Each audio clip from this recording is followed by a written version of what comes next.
Hello and welcome back to Frog Boy X1 Gaming. I'm Andrew, and today we've got some really cool stuff to talk about. But before we get started, if you like this content, don't forget to like and subscribe. Um, we're on our 10th month on YouTube here, and yeah, we've been doing pretty good, and we're growing pretty quick. So I'm really appreciative about that. I really do appreciate everybody that comes and checks out the channel and leaves your comments in the comment section and stuff. I really do like the interaction. It really helps me grow. And for the people who've been here for a long time, you can see just how much this channel has evolved over that time. And we're definitely always trying to get better and um, make things better for everyone. Hold on, well, never mind. So mom was trying to call me. But I really appreciate the support that everybody has given me. At first, during the beginning days of this show, I was bouncing all over the place, just throwing stuff at the wall, trying to see what sticked. And then I just had to ask myself, what is making me the most excited about gaming right now? And that's Xbox. Xbox makes me excited. I feel like I'm 20 again, man. Like I feel like I'm in my 20s and I'm excited about Xbox and what they're doing for gaming and just really bringing such an amazing value to gamers everywhere. If you take a look at just today, man, they announced we're getting that new Rainbow Six Extraction game day one on Game Pass. Day freaking one on Game Pass. Ubisoft Plus will be coming to Xbox, the platform. It will be a separate subscription, but I could see somewhere along the line because with Ubisoft Plus, you basically get every one of their games day one. The full version, you get everything. But let's face it, man, Ubisoft games are $15 3 months later. 3 months later. So what I propose to Ubisoft in Game Pass is that they put the vanilla version of those games onto Game Pass after a few months or whatever. And I mean, like, I'm pretty sure something's going to evolve and something's going to change, and it's going to take a little bit of time, but it is going to happen. Ubisoft lately has kind of dropped the ball with the stuff they're putting out. I mean, like they've dropped the ball. They have they've been dropping less content than they normally would have. Because I'm a big Ubisoft supporter. Like I love Ubisoft games.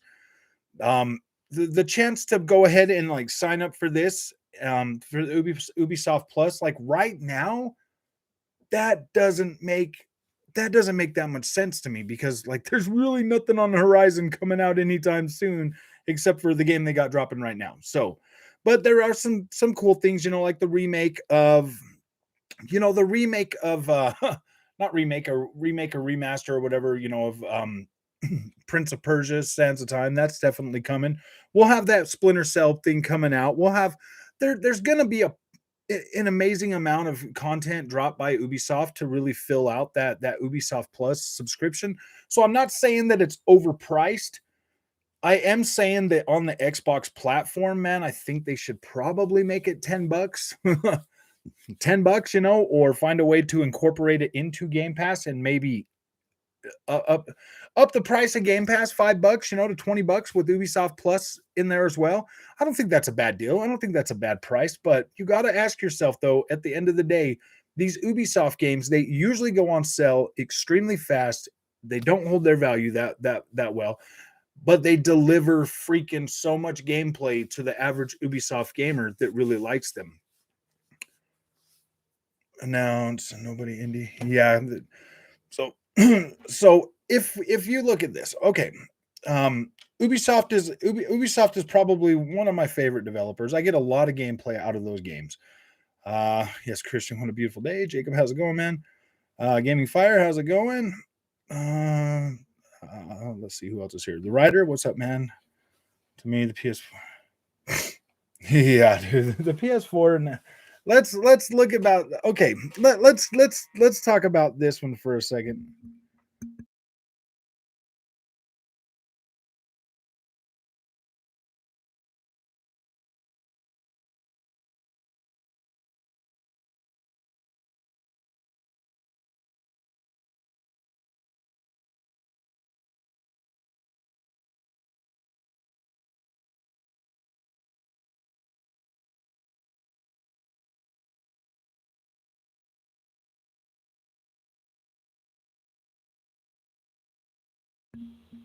Yeah, I put it on mute. I'm talking to my wife on the phone. Hold on, guys.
Sorry, guys. Mama was calling me and talking to me. Yeah, I know. I know. I'm sorry, guys. I'm sorry.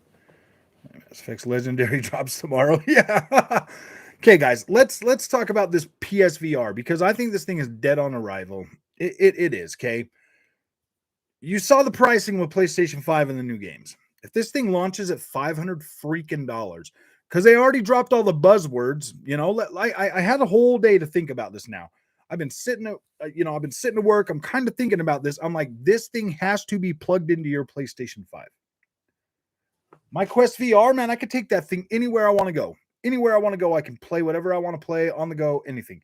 This PlayStation VR has to be plugged into your PlayStation. If they launch this thing for anything more than what this Oculus Quest actually can produce, you got 4K resolution. They say you got HDR support, and you have 120 hertz. 120 hertz in the thing or whatever. Do I think the PlayStation 5 can run those games? I mean, my laptop runs Half-Life Alyx at pretty high settings, and that's a 3050, and definitely not as powerful as the PlayStation 5, I don't think.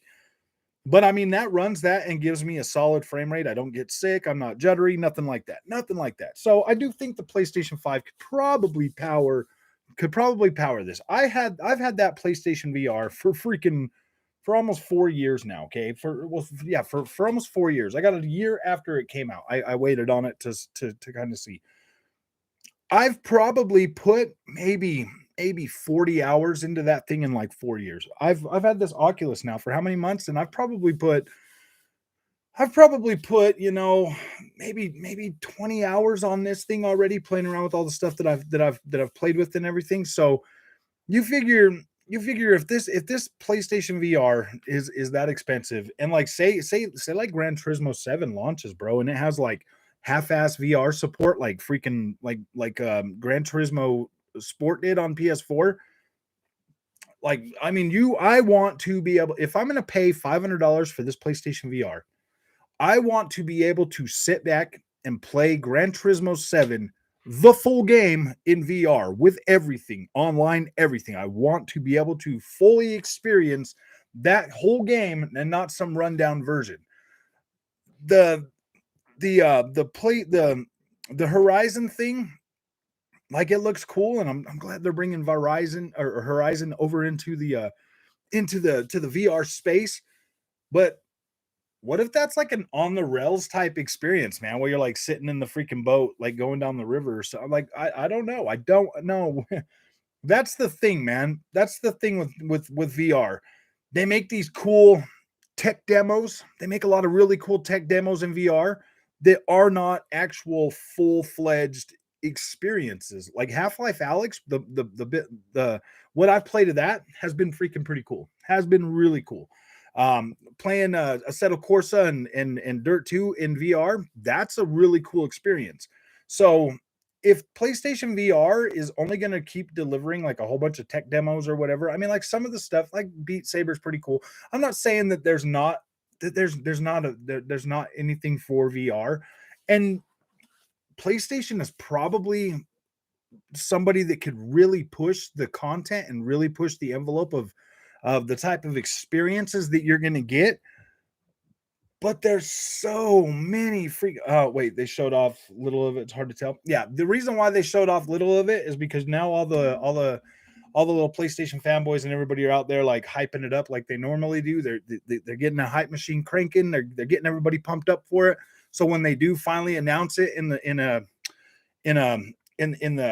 oh my gosh, what is it? The state of play next month that's probably going to be happening right before Horizon Forbidden West comes out. You'll probably get another state of play next month. You'll either get one the end of this month or next month. You're getting a state of play. You're going to get the freaking the Horizon Forbidden West push. You're going to get the PlayStation VR. They're going to talk really highly about they're going to centralize all of this stuff. I'm pretty sure PlayStation VR is probably going to drop pretty soon. I'm thinking before summer, you'll probably have your hands on that PlayStation VR. You'll probably be able to get into that. Well, got bad news. I heard about Sony and good news. Well, bad news. I heard about Sony and good news. Oh, hey, Carol. How's it going? I got bad and good news. I heard about Sony. Okay. Yeah, just give me a minute. I'm trying to get through some of the stuff that I've been thinking about all day. Like this is why I come home and I make a video and I put it out so that I don't get sidetracked. And today we're trying to kill or cover as many birds with one stone as we can. So the whole PlayStation VR thing. If this thing comes out and they don't have like solid support for it, and this is what I worry about, okay? Because if they pull the Sony this generation, they're like, oh yeah, we're the best and all of our stuff is the greatest, and this is a premium device, so we're gonna need a premium price for that. If they come out with lackluster stuff for PlayStation VR, and if you cannot put this thing on and have Gran Turismo 7 look as freaking solid as it will on a 4K TV, on their 4K VR, because let's face it, man, you're gonna have to have a pretty powerful console to really do that. So if it looks like what I'm seeing on the racing games in VR, like they look fine, they look fine, but I mean, I want to see like Sony magic in this headset, man. Like I want to see this thing looking freaking phenomenal, but I don't know. We'll definitely see about that. Like we're definitely going to find out if this PSVR is everything that it talks about. But I guarantee it, if they come out with lackluster support and it comes out with the Sony premium price tag and the Sony premium $70 games and they don't deliver, yeah, 4K FOV, a high FPS is pretty hard to pull off. That's kind of what I'm thinking, man, because I get a solid 100 frames a second on a Assetto Corsa on the Quest 2.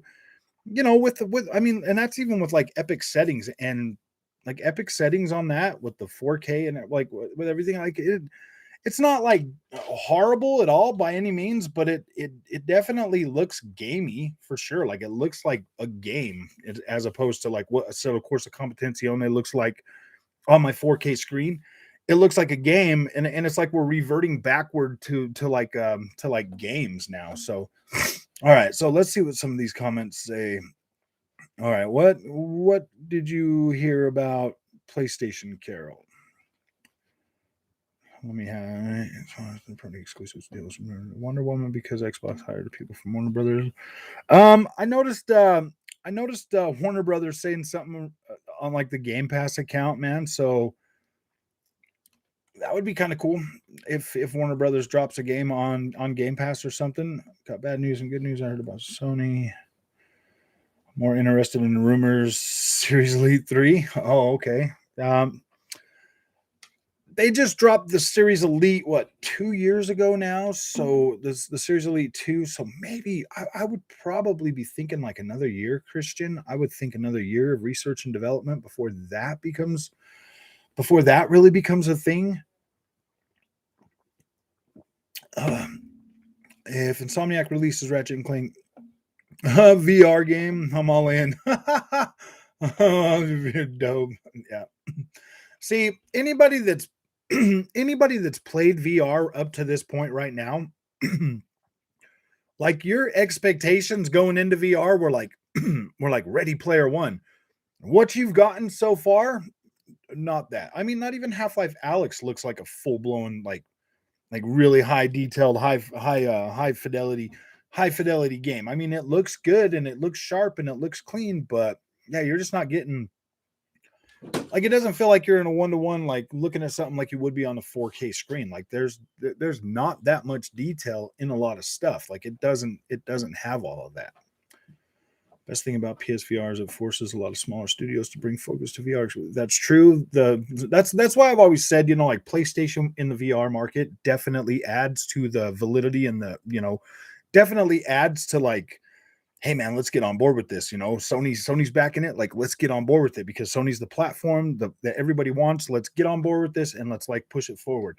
That's why I'm kind of curious. I mean, if VR is something super great, I wonder why Microsoft is not doing anything to really address that. And they might be feeling like, man, we had our butt handed to us with freaking Connect. Connect on 360 was great. Connect on Xbox One was freaking dead on arrival. And that's kind of the way I feel like the PlayStation VR 2 is going to be received. I think it's going to be dead on arrival because they're going to overprice it. They're going to pull a Sony and they're going to overprice this thing, and then they're going to charge you $70 for games for it, and people are just not there yet with VR. They're not there yet. $50 for VR games. I mean, Half-Life Alyx, that one sells for $60, so maybe they are, but I could really see PlayStation really screwing that up for themselves. All right. What can I do for you? All right. Oh, I see. Oh, Series Elite's perfect. Yeah, I do like my Series Elite 2s. I think they're great. I think they're good console or good things. They need to do something with the bumper buttons though, man. They need to figure that out. They need to iron that out. They have 17 new studios that are making a lot of games as we speak. Bad news is none of those games are coming this year. It could be only Horizon Forbidden West GT. I could already tell you that, Carol, when they did that when they did that Road to PlayStation show, the big one where they showed off, like Spider-Man 2 and Wolverine and all of that stuff. If they had other stuff planned for this year, they would have showed it then. You would have known about it then. Like PlayStation is not about, like, they're already feeling pretty bad about talking about God of War and all of that stuff that was supposed to come out in the launch year, because those were supposed to be last year games. All three of them: Gran Turismo 7, God of War, and Horizon Forbidden West. Those were all supposed to happen last year, and those were all already planned to be PlayStation 4, like, backward compatible. Gran Turismo 7, maybe not Gran Turismo 7, but the other two, they were guaranteed to be last gen, cross gen games, and then they were going to move forward. They have, you got to look at it this way, okay? You got Polyphony Digital, you have Sony Santa Monica, and you have Guerrilla Games, all trying to pump out games that are cross-gen. They needed to get those projects out so they could start working on their end of the PlayStation 5 generation titles, because they're about 5-year dev cycles. Both of those teams now, they're about 5-year dev cycles. And if Sony Santa Monica is going new IP after God of War, that's gonna intensify, maybe even push that time out a little longer.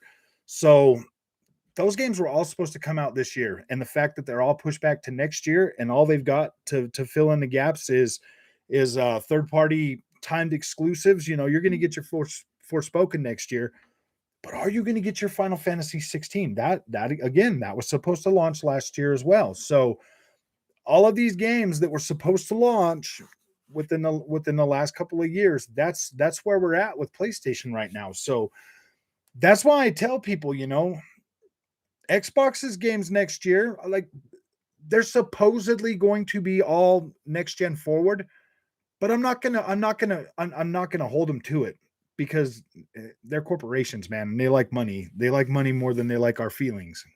As you can see, our feelings don't matter when it comes to their pocketbook, unless we're like, no, man, we're not paying double for freaking gold. Then they're like, okay, yeah, you're right. That was greedy. We're gonna back off, but we're still trying to build traction. Don't think that Microsoft won't get greedy. What if they start doing really good with Bethesda, man? They might be like, yeah, man, you got to buy our stuff to get this. So yeah. Beverly Daniels, nobody cares about that. All right, let's see. Microsoft could do more AR stuff, like the social aspects. Yeah, you're right. They could, but Dude, AR is probably expensive is probably expensive too, and that's the thing. It's like you want this to be adopted by a consumer market, you need to make it good but effective. And what's up, Andrew? Hey, Felix, how's it going, man? You got to make it good and effective at the same time. And if you are pushing something out there that is if you're trying to make your freaking if it's $500 or above, I don't see it doing. Yeah, it's not going to do well at that price for sure. And I don't know, man. Like Sony, they're kind of a cuckoo right now, man. They're kind of cuckoo, and that's probably what they're doing right now. That's probably why they put that out yesterday at the CES or whatever, and they started talking about it. They gave you all the information, a whole bunch of buzzwords, everything else about the PlayStation VR 2. Now's what they're going to do is they're going to sit back and they're going to let the hype train build. And then they're going to gauge how much hype they have over this thing. And then they're going to set their price, because their price is not set in stone yet.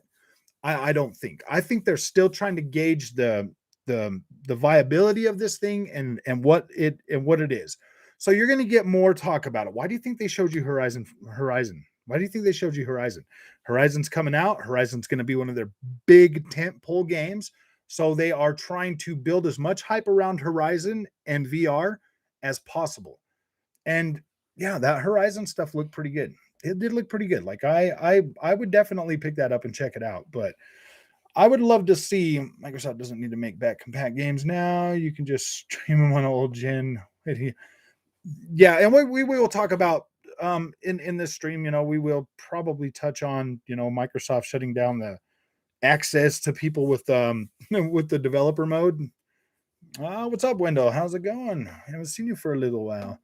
At least we getting next gen games for Xbox. Yeah, next gen games for Xbox. Hey Daniel, how's it going, man?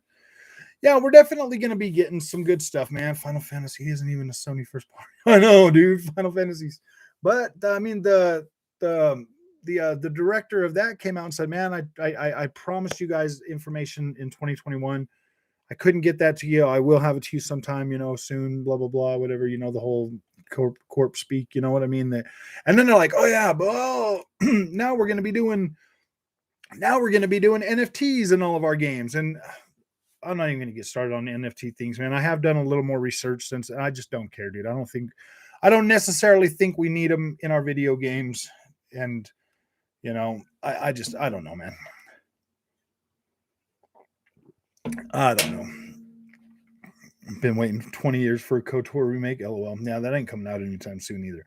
I really don't think, but I really do believe that PlayStation's next year, this year is going to be Horizon Forbidden West, Gran Turismo 7, and God of War. Like that's it. That's all anybody can really expect of them. I mean, you got Naughty Dog. They just put out a game a year ago. You've got Sucker Punch. They just put out a game a year ago. All their other teams are probably working on stuff, and then they got all these new teams that they got. So it's going to be a slow start, man. You're getting these last three bangers, and then you might have a little bit of a slow time with PlayStation. In terms of bangers.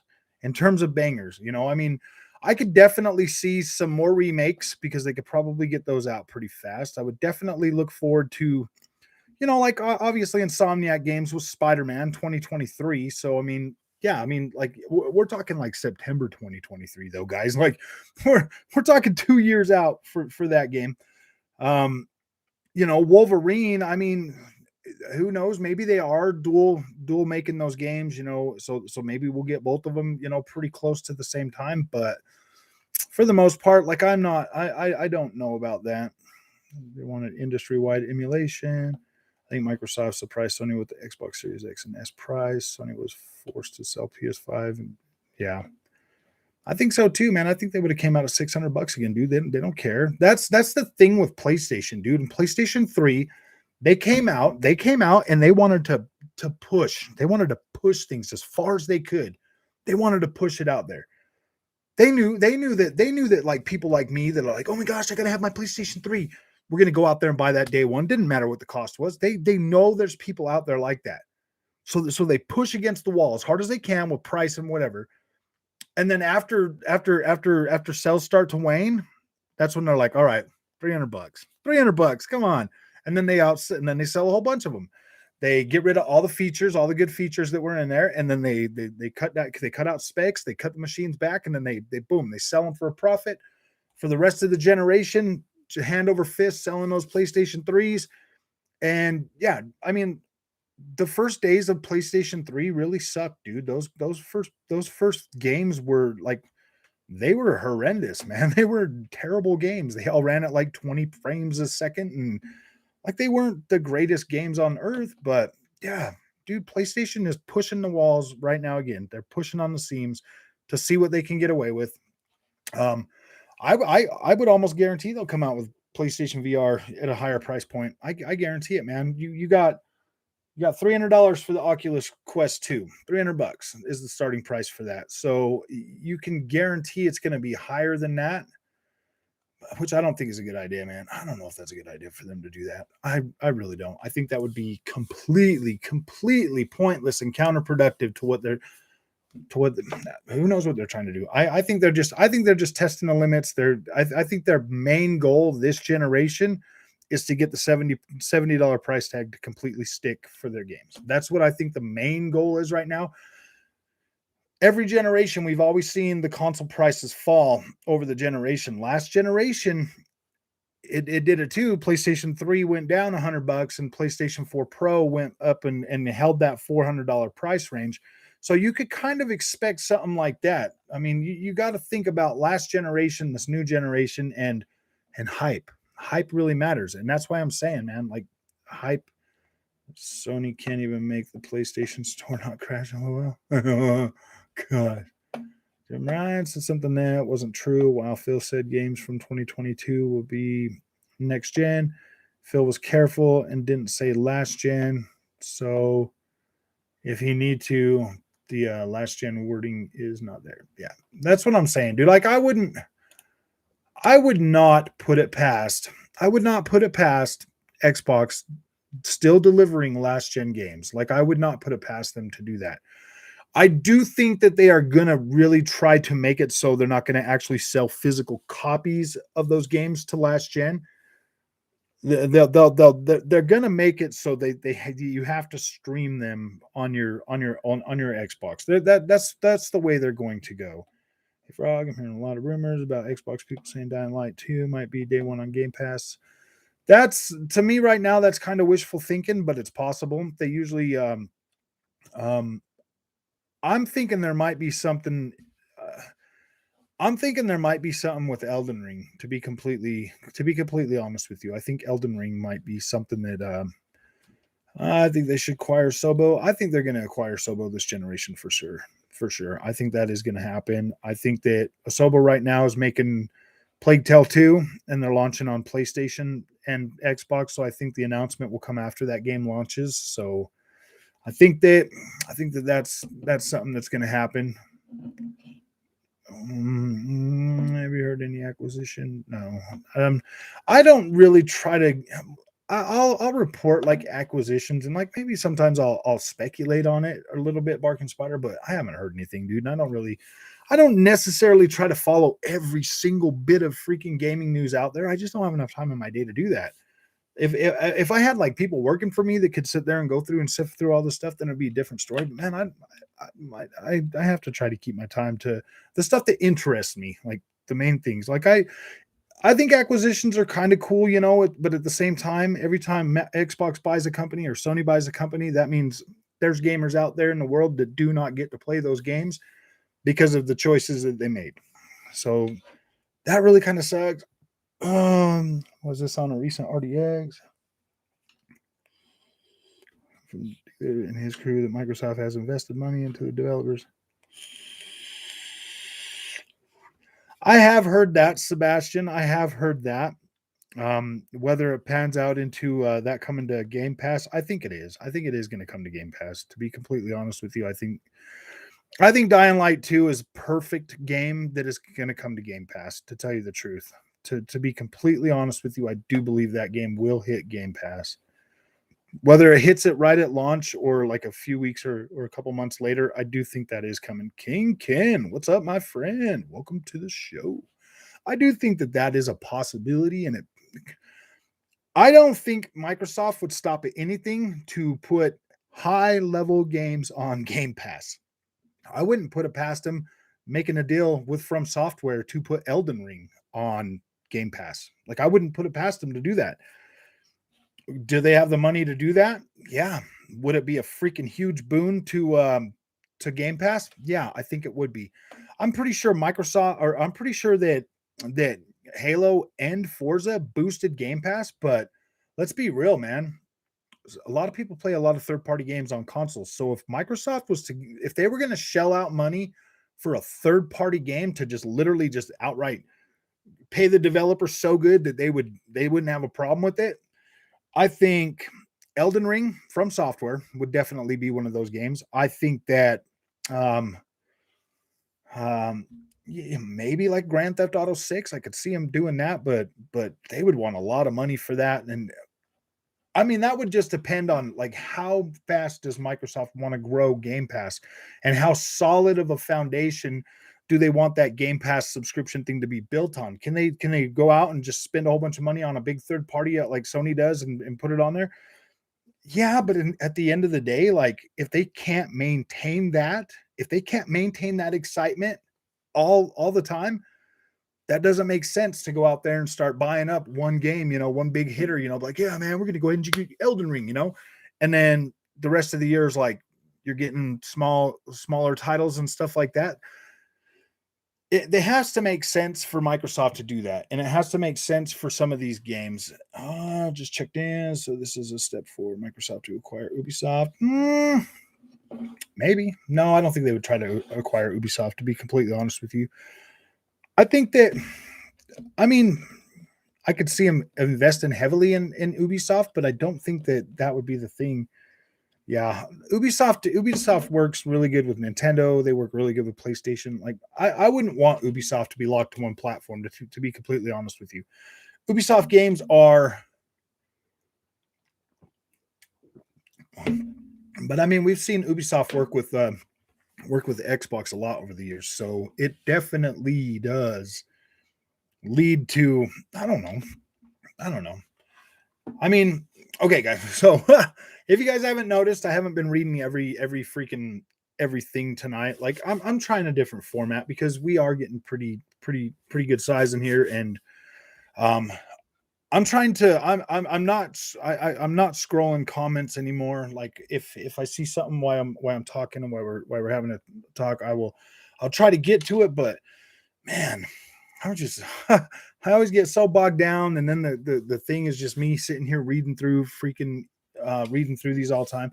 But I mean, I will, I mean, I do kind of scroll up and down a little bit, I mean, if I see something that really catches my eye, I do try to keep my eyes over there on the thing so that I can see what you guys are saying, because these are supposed to be designed for you guys and to be interactive and to be able to come and hang out with me, because I like that. I like that interaction a lot more than me just sitting here talking to, like, say I bring somebody on and we're just sitting here talking. I like interacting with you guys far more. That's far more interesting to me than to actually be like, to actually sit here and talk to somebody else while you guys are like trying to say things to me. And like, yeah. So let's see. I'll go frog, keep that format. You like this? You guys like the new format?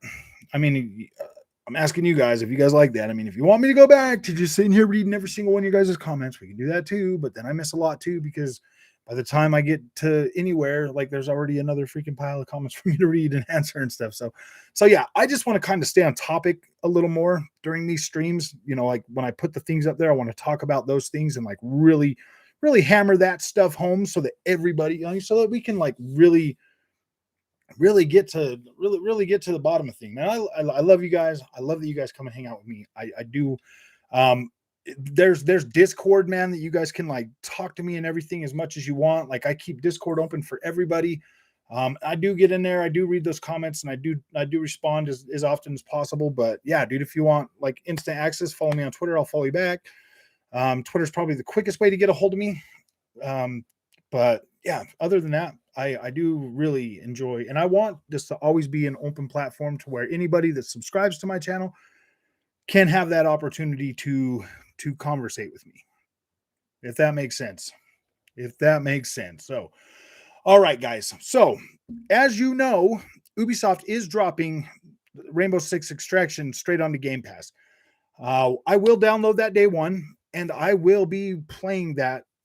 We need to get a squad together, so whoever's going to want to play that with me, we'll definitely play that, but we're going to live stream it. So I'll be live streaming, and you guys will be playing with me. So that's going to be pretty cool. And yes, we're going to fanboy bash the whole time. I'm just joking. Oh man, the Sony guys had to pay full price for it. Oh gee, man. Don't worry. I think Extraction some of the later stuff I've been seeing on Extraction actually looks pretty cool. I'm not gonna lie, it's actually starting to look pretty good. Frog already got it pre-installed. Hey, if you're following, if you're friends with me on Xbox, like we'll do like rotating games and stuff. If a whole bunch of you guys want to play with me, we'll rotate people out, man. Like we'll keep that party train going for a few hours on launch night for sure. We'll definitely play as much of that as we can. We'll get to know that game and its systems, and we'll have a good time. And we'll live stream the whole thing, and we'll sit and talk about how the Sony guys don't get it, how the Sony guys had to pay full price for it, and everything else. And that's what they get for bashing something as cool as Game Pass and letting their good old overlord Sony charge them $10 more for freaking upgrades and $10 more for $10 or 10-hour games. Like, yeah, it'll be fun. Like, we'll have a good time with it. We'll not too much, because I really don't want this to be a super freaking, like, you guys know where I'm going with this. I don't want this to be like a fanboy bashing. Like, we can bash fanboys everywhere, every once in a while, and this is definitely not a fanboy channel. So, when, like, you guys got to understand that, like, when for Horizon Forbidden West launches, I'm probably going to cover that game extensively. I'm going to talk a lot about it, about it, and let's set the expectation. Horizon Zero Dawn was one of my favorite PlayStation first-party games last generation. My favorite, by far, my favorite Sony first-party new IP.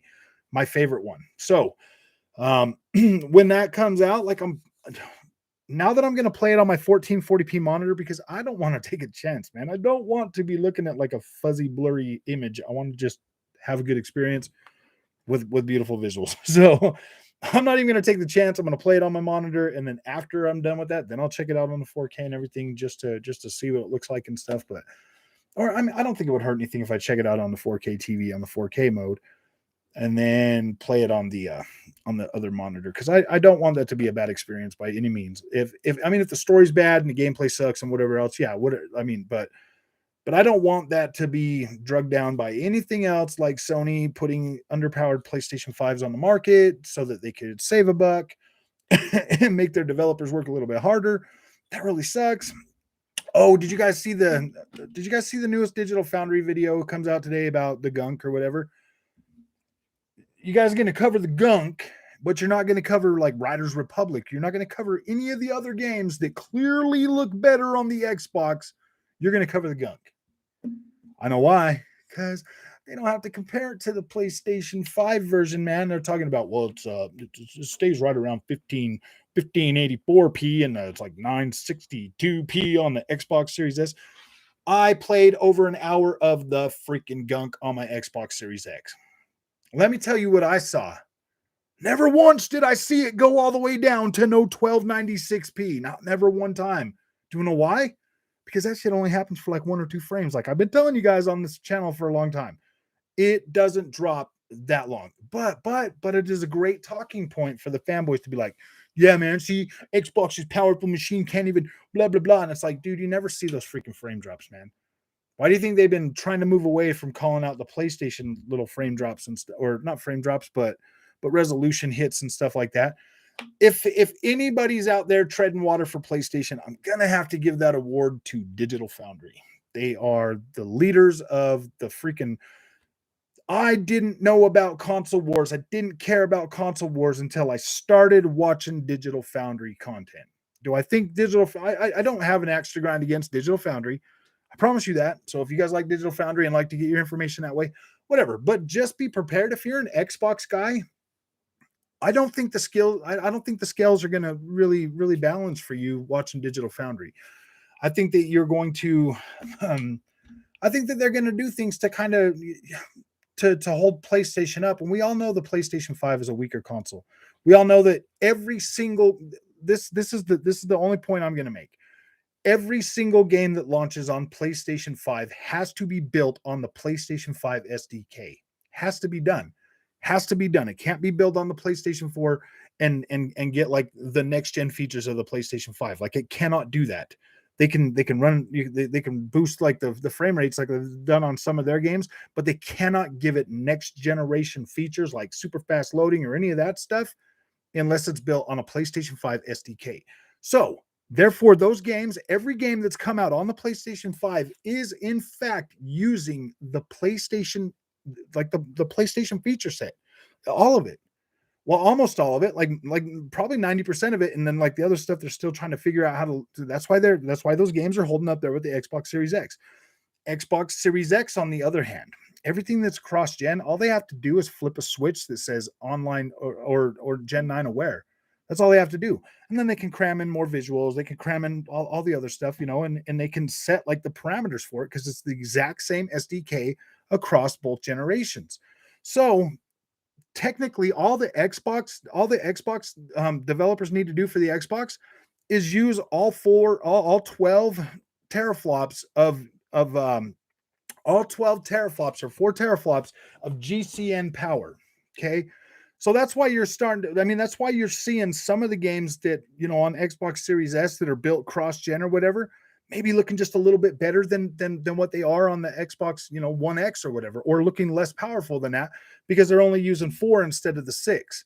So every time you hear one of these guys come out and compare these games for you and say that, oh, the PlayStation 5 version is just outperforming it and it's so much better, just know that your Xbox is probably not even using the full RDNA 2 feature set at all.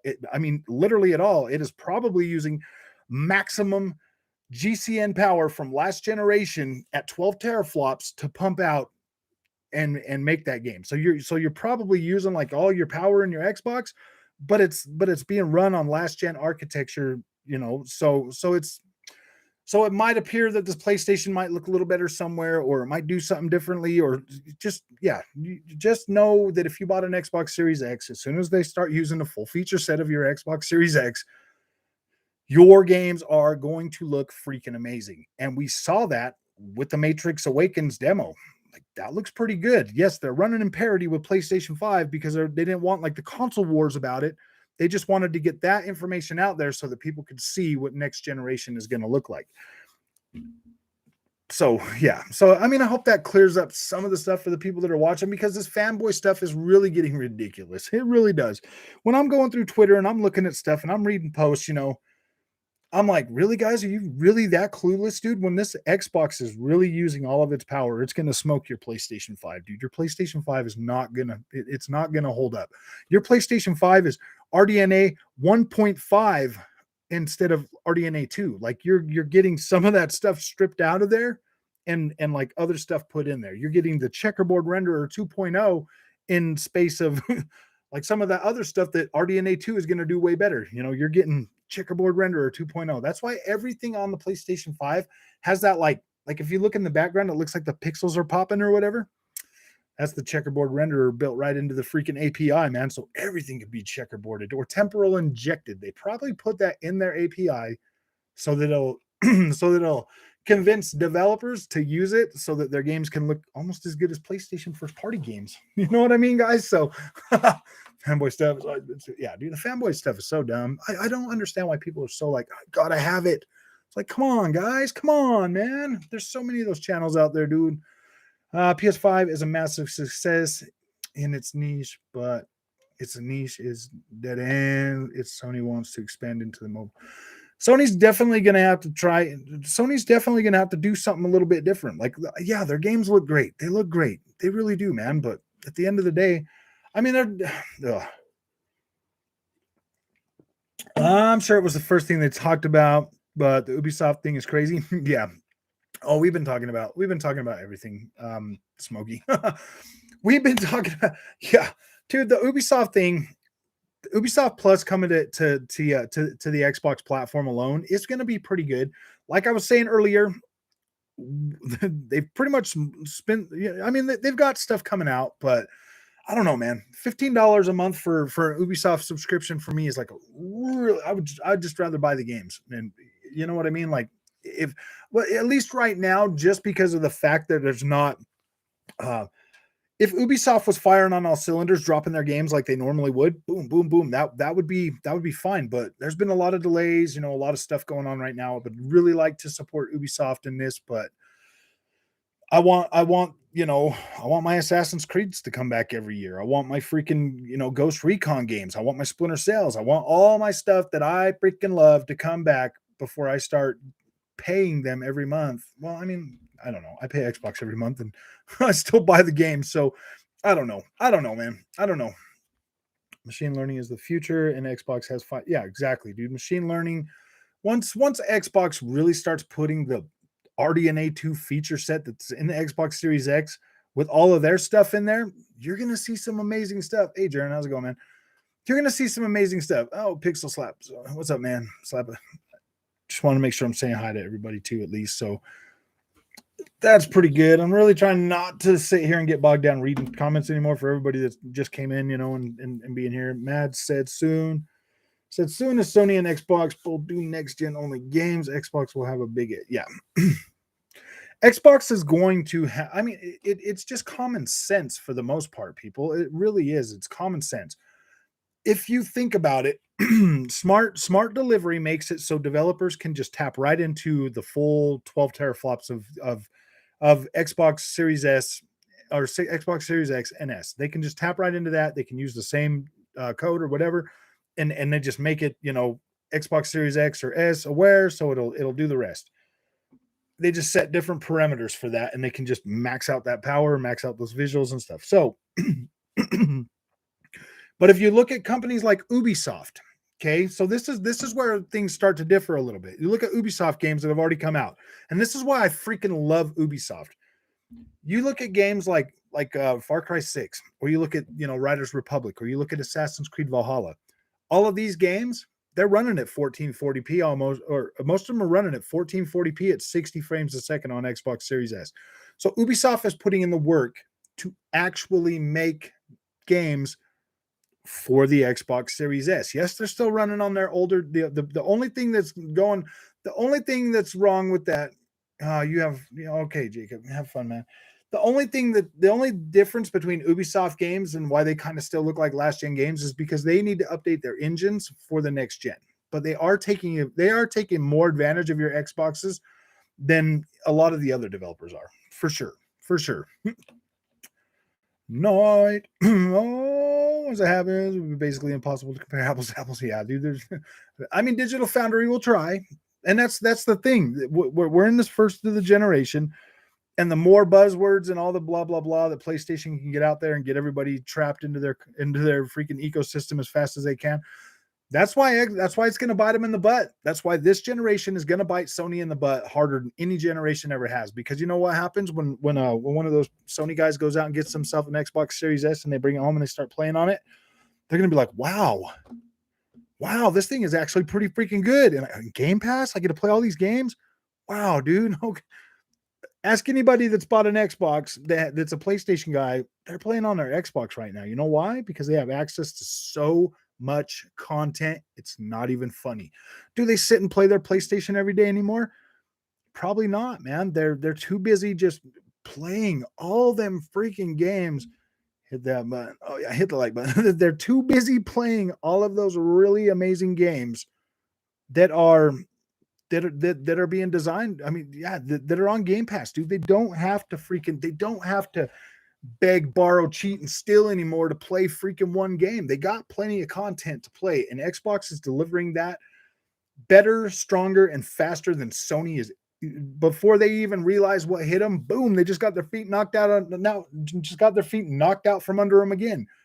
Xbox Game Pass delivering yet another game. Who knows if it's going to be great? Rainbow Six Siege is pretty great. This one here seems pretty cool. This game could be great. This game could blow up, and it could definitely. I do think that they should add I think they should have the same thing, like a PvP in there too. But I think the PvP thing would make it really grow. But yeah, I will have both, so it won't bother me. Exactly. I love my PlayStation. I'll play it, but dude, Xbox is just the the more exciting place to be right now. It really is. And like PlayStation coming out with at the CES of all places to kind of show off PSVR a little bit. It's like, they did that so that all the news companies and everybody will start talking about it and start building up hype for it. That's all that is, man. That's just a hype building phase so that people will be like, oh yeah, man, it's PSVR 2, man. We got to see this thing. And everybody will be like, yeah, man, it's so great. Xbox is not 10 teraflops versus 12 flops. It's 97 tops versus 20 tops. Machine learning AI upscaling advantage.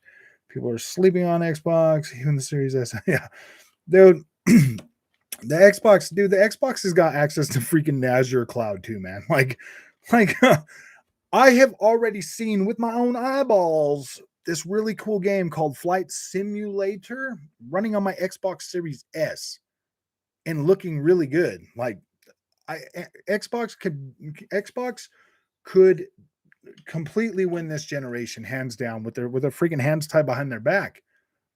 They just need the right developers to utilize these amazing things that they have. Hey, XGenie Elite, how's it going, man?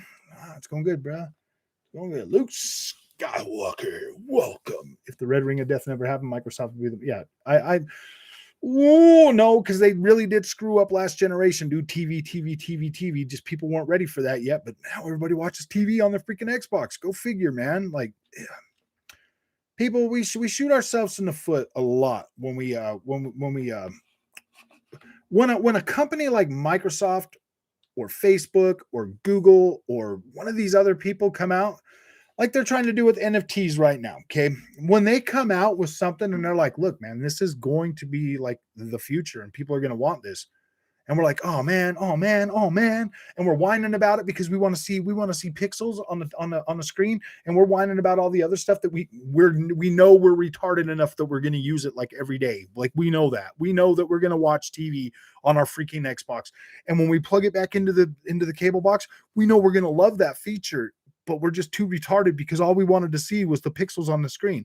So yeah, if they would have came out and showed us the pixels and dangled that carrot in front of our face, they probably wouldn't have got as beat up as they did. But I mean, we complain about DRM. Dude, we're buying digital games every single day now. A lot of us are. We're downloading the digital games on Gamepass. Like, dude, it doesn't even matter. All right, let's see what's there. Kevin Ice Cold, it was a cool little story. Ernie environment, cool surround with every few this time. So yeah, so it's really interesting to see how things are starting to go. Like, dude, in my lifetime, man, I went from regular Nintendo to Super Nintendo, Sega Genesis, up and just started going, like PlayStation, Dreamcast, Sega Saturn, Sega 32X.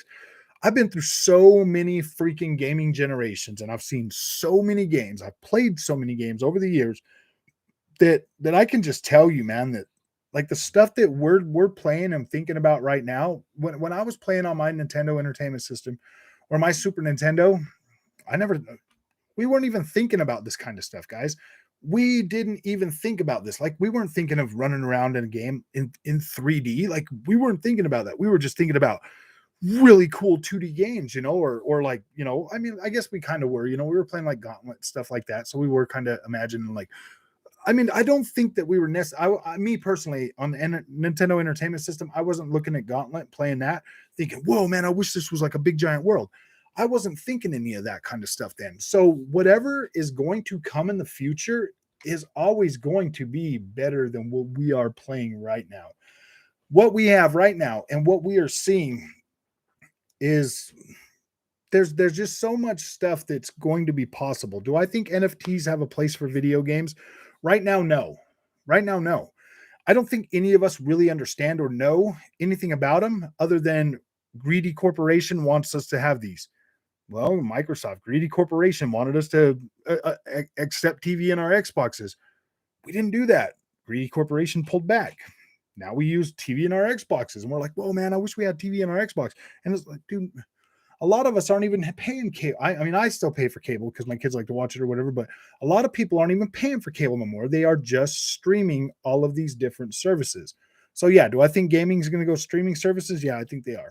Do I think all the bigger companies are going to get on first? Yeah, I think they are. Do I think a lot of them are going to tie themselves to Game Pass? Probably. Do I think the cost of Game Pass is going to go up?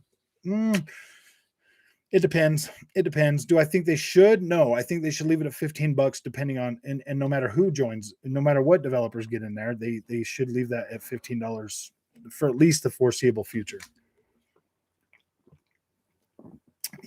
The problem with making an Xbox TV machine is that any smart TV or Roku box, yeah, you're right, dude. That's any one of them could do that. I mean, at that time, people were still paying for cable services, so it made sense to just kind of have it run through your Xbox, through your cable and everything else. But now that's not so big anymore. Now it's streaming services, and everybody's really hyped for that and really on that one. The George F. How's it going, man? I got a Series X next to my PS5. Love the Series S with Gamepass. It's my first Xbox and got no regrets. Will the Series S hold up with games like Starfield? I think it will, just because of the fact, George F. They are Xbox has way more stuff at its disposal than a lot of us even really understand. If you want the answer to that question, George F., play freaking Flight Simulator, bro. Play Flight Simulator on your Xbox Series S. I'm not saying that you're going to love this game or it's going to be the greatest thing ever. Play that and then ask yourself, will the Xbox Series S deliver a next-gen experience? You can fly all over the whole planet. If you start flying from California to China, it takes like 15 hours, man. And it takes a long time to fly there. So it's actual real one-to-one scale of our planet in like real scale. And if that can be delivered to you on your Xbox Series S, then I'm pretty sure, I mean, like even Matrix Awakens, I think a lot of engines are going to bring us back to 30 frames a second for sure. At least 30 frames a second at higher resolutions, but lower resolutions, we should still be able to get that. We should still be able to completely enjoy our, even at 1080p, man, even at 1080p with that high level of fidelity, I think we might be okay. I don't know. Like the jury's still out on that one, but yeah, dude, Series S is definitely going to deliver you an experience, man. We've already got Flight Simulator out there that clearly is next gen, dude. Like it will not work on the last. That's a game that. Okay, I'm not going to say that because you're going to be able to stream that to your last gen consoles here pretty soon. But as in terms of your console actually being able to run that from its through there, no, it's not. All right, let's see. Somebody said my name. Oh, no, I'm just joking. No, yeah, I heard at the end of last year they still had $1.5 billion just they wanted to throw into Game Pass. Series S is a next-gen exclusive built for it is going to be on par with a PS5 multi-plat 14. That's, dude, this Xbox Series S is one heck of a freaking console, man. Like the biggest thing is you are getting 60 frames a second on a lot of these games. Like you're getting what Microsoft said you were going to get, man. Like even the gunk is dynamic resolution up to 1440p at 60 frames a second. Is it is it super stable? No. I mean, does the resolution go dynamically up and down? Yeah, of course it does. But when have you ever been playing a game and you're sitting there and you're playing it and you're like, oh my gosh, I literally just saw that drop to 720p. Name one game that you've actually seen drop to 780 or 720p and hasn't remained pretty consistent visually throughout the whole playthrough. I mean, I'm still trying. I have seen it one time on WRC 10 when it first came out on the PlayStation 5. When you were going to turn around the corner, you could see the freaking resolution literally drop to like 1080p and hold for longer than a frame or two and then go back up. Like that was the first time I've ever seen that freaking happen on any game I've ever played. And that was on the PlayStation 5, not on the Xbox, not on the Xbox Series S. I didn't try that on the Xbox Series S when it first came out. So in all actuality, I cannot really say that. But when I'm playing that on the Series S now, I'm not seeing that. It has 120 hertz mode. It works in the 120 hertz mode. So there's just those kind of things that really stand out that I don't think that I think too many people are just kind of we put too much credit on what we like and what we want to see with what other people are saying. So at least here, I'm always going to give you good to hear. I will definitely try Flight Simulator. Thanks. Yeah, no problem, Georgia. Definitely try that freaking game, bro. Definitely try it. All I'm saying is instead of letting like somebody like Digital Foundry, like these guys are PC players. They could care less about what our freaking consoles can do. Every single one of them have a beefy PC that they play stuff on. They don't care. They don't care if our Xbox or our PlayStation holds a higher resolution. They don't care. But they'll come out here and they'll tell you know why? Because they get a freaking click every time somebody watches that stuff. And then they get to get on Twitter and watch all the people freaking out on each other like PlayStation's better, Xbox is better. Whoo, man. Like, I don't have an axe. Like I said, I don't have an axe to grind with Digital Foundry. I don't freaking have an axe to grind with them. But I think what they do is more destructive to video games than it will ever be at building video gaming up. They swear they for people that love graphics a lot, they're always like, oh yeah, man, like look at all these new technologies and stuff. And you know what the best thing I've seen this generation in video games is the freaking blending from the dirt to the rocks to all the other stuff in the environments. That looks good now. Like before, like it just used to be like the little ugly straight lines everywhere. And like you could see them and they just didn't look right. And they would always not match up right. But now it looks so gosh dang good. Forza Horizon 5, dude, that game blew my mind. When you go to look over and you've got the sand and then you've got like the dirt and the rocks around it. Gosh dang it. I wish I would have done this live on OBS tonight, because then I would be able to straight up show you what I'm talking about right now. I'm going to make a video about it. I will make a video about that. And I'll put it up so that you guys can, and I'll name it environmental blending. That's what I'm calling it. I don't know if that's the actual scientific video game name for it, but that's what I'm dubbing it, is environmental blending. When you're like, look at some of your games, like the tree, how they stick out of the ground and there's just like a perfect ring around them, or like a building coming out of or just anything, like any of those sharp edges, any of the blending. Like that's what I'm talking about. The blending in this generation looks so much better. And dude, you don't ever hear Digital Foundry talking about that. All they're talking about is freaking ray tracing. Ray tracing kills performance on games, like literally kills it. Sword and Fairy 7 has ray tracing, has DLSS, everything else. When I turn ray tracing onto max, I get 8 frames a second. I can't even play it. It's just like a robot game. The same goes for Cyberpunk 2077. I turn freaking ray tracing on to max, I get 2 frames a second. But if I turn all that off, I get 1440p at like almost the highest settings I can get on this laptop. And I'm like, wow, man, ray tracing kills the performance in games. So if you want reflections, you're going to get 30 frames per second games, and you're going to get terrible reflections, or they're going to be checkerboarded and whatever else. I don't think anything PlayStation 5 is going to put out is going to be native resolution. I think it's all going to be freaking checkerboard, unless it's yeah, dude, it's all going to be checkerboard. Everything's going to be checkerboard. It's always checkerboard. Doom Eternal feels really smooth, and with it on, yeah. They're using like a quarter resolution for the reflections. You know what I mean? Like quarter resolution. So I mean, if your game is 4K, then your reflections are what, 1080p? So I mean, yeah, I don't mind like 1080p reflections as long as I still get my high resolution and my 60 frames a second. That's all I really care about this generation. Looking good on a 4K TV at 60 frames a second. That's all I really need. I mean, yeah, I want my high fidelity visuals, but I also want that 60 frames a second that's smooth gameplay. Oh, the Matrix demo was bonkers. Yeah. Pat trace, ray tracing, global illumination. Yeah, exactly, dude. There's so much sound resolution, sound ray tracing. You've got, shadows, global illumination. You've got the those ones there aren't as expensive as like, something that needs to be re-rasterized after it's ray traced, like reflections, because they have to be re-rasterized. You could tell Alex Battaglia has a Sony bias, because when someone says something positive about Xbox, he always has to say on PlayStation. Oh, I know, dude. And he always has that look on his face when people are talking about Xbox games, like, why are you talking about that, man?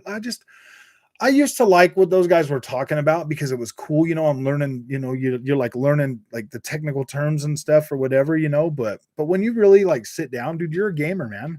You know what you like.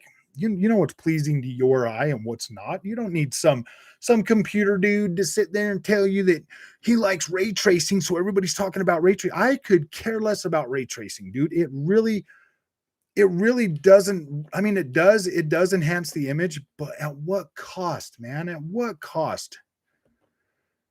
To me, I have seeds. I don't even play it. It's okay, but the time. Oh, buy 6. Yeah, exactly. Cyberpunk 24. Cyberpunk's a good game. I like Cyberpunk. That one section on the game went from 30 FPS on PS at lower res, but 29 frames on Xbox at higher. Yeah, I know, huh? Dude, that's just what I'm saying, man. It's like I'm not gonna sit here and like bash Digital Foundry all the time. They're really good at their hustle. They're really good at their hustle, man. And that's what I think it is. It's a hustle, dude.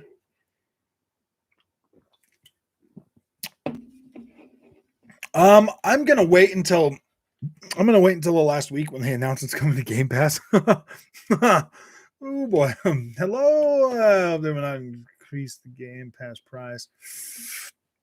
I think that if you have like Game Pass already for like an extended period of time, they'd probably just grandfather you in or something, or raise the price or whatever. But I think they might grandfather people in to be completely honest with you, is what they'll do. This is what I could see them doing. They'll be like, all right, well, yeah, Ubisoft Plus is coming to Game Pass, but if you're already an Ultimate Game Pass subscriber, we're not going to raise your price. You're still going to pay the $15, but this going forward, if you let it lapse, it's going to be $20. You're going to have to pay $20 a month. I mean, because they're not going to raise it more than $20. Like $20 would probably be the max that anybody would actually theoretically be able to pay. And then they would have to make gold free. They would have to make gold free, just straight up free.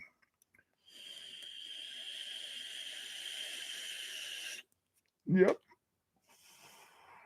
That's good enough. I know. Have a good evening. Are you leaving, Smokey? Oh man. So yeah, like, do you think we'll get on Game Pass? I could see him possibly trying to do something with Elden Ring. Elden Ring's going to be a really big game next month. I could see him doing something with Dying Light 2. I don't know. Maybe Saints Row man might come in August or something. I think that's why you're seeing a lot of these games kind of like shifting. Like when you see a big game shift when there's a Microsoft title about to come out, that's because that game is going to come out to Game Pass possibly. So you can look at it that way. You could see, all right, well, Dying Light 2 was going to come out around the same time as Halo. Yeah, if we put both of these on Game Pass, what are people going to play? Halo's coming to Game Pass first. Dying Light gets moved a couple months away to give people time to play and enjoy Halo. So boom. Then at the first of next month, you're going to get Dying Light 2 onto Game Pass. What other game was supposed to come out next month or whatever? Oh, yeah, that one game, Saints Row. Yeah, they pushed that back a little ways. So maybe that's how you should look at things, because we've seen a lot of games get moved around and then boom, that other game that we were thinking about gets dropped on Game Pass. Oh, yeah. Hello. Oh, I'm live, like working right now, having fun. So I'll call him and see if he will. Boy.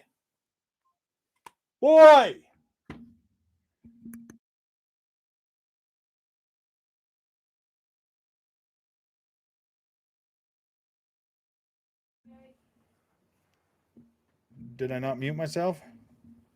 Oh, I see. I know that was my daughter. That's different. I'm not going to say anything creepy while my daughter on the phone. You know what I mean? Let's see. Yeah. that Batman game is gonna. Yeah, they might drop that new. They might drop that new one on. Yeah, boy, they might drop that new one. I did see them say something on the Gamepass thing. Like they were conversating like Warner Brothers or something. Boy, doing your Kratos and yeah, exactly. Boy. Yeah, he hates it when I do that. He hates it when I call him boy, and I'm like, boy, because he doesn't listen to me ever anyway. So I'm like, I'm just getting Ubi Plus for a month to try Riders Republic and Far Cry 6. Yeah, there you go, man. See, that's the thing with Ubisoft Plus. You just wait a couple months, you buy it for $15, and you play them games for a month, dude. I don't understand why they do these things, man. If they want somebody to consistently sign up for Ubisoft Plus, dude, they're gonna have to drop games like every other month, dude. Like seriously, you really think I'm gonna pay $15 a month when I'm gonna play that Ubisoft game and I'm gonna beat it? Do you really think I'm gonna keep paying $15 a month for months that there are no games dropping from Ubisoft? Yeah, I mean to get your whole catalog, but let's face it, this world's moving pretty fast. I'm not gonna pay $15 a month to play one game for a whole year. I'm just going to buy the game for $15 when it's on sale for $15, Ubisoft. Like, think about it. I'm sure EA Play got a lot more people in it because of Game Pass. Yeah, they did. They definitely did. A lot more people are playing those EA games, and the more people that play the EA games, the more the freaking share, the pot that EA would get.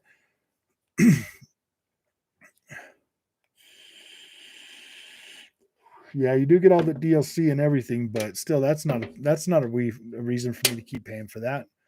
You can literally buy the gold editions or whatever for $20 when the regular edition's like $15.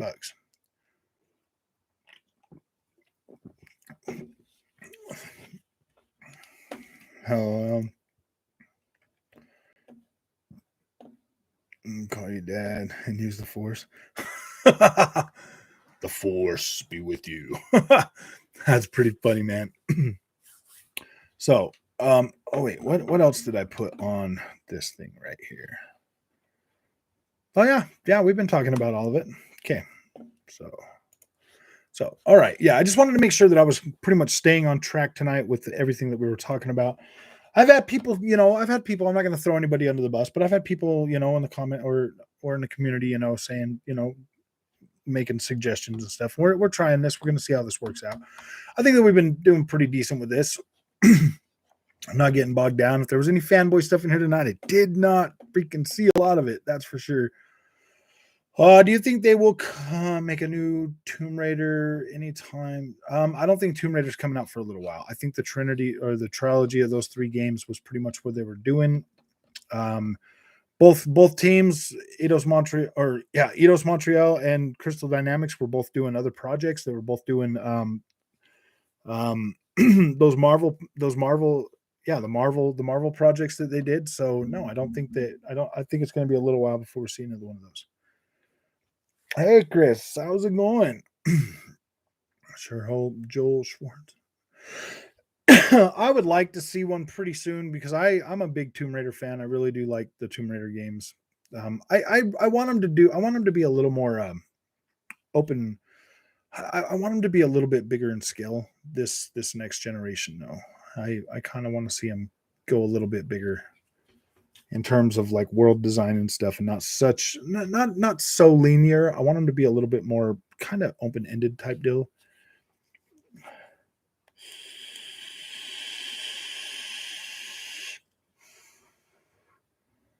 No, not this month. I don't think there's any other really big things this month, dude.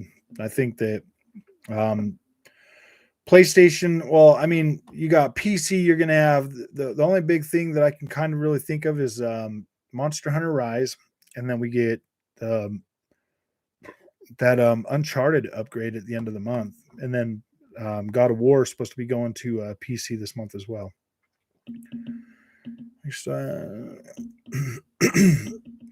Yeah, I mean, there's probably some other stuff they'll like surprise us with, but I just don't know exactly what. There's nothing else really big coming out this month.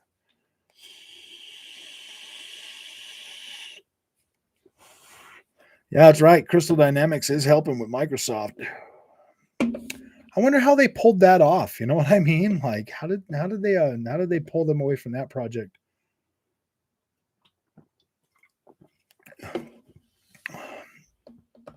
I wonder how they did that.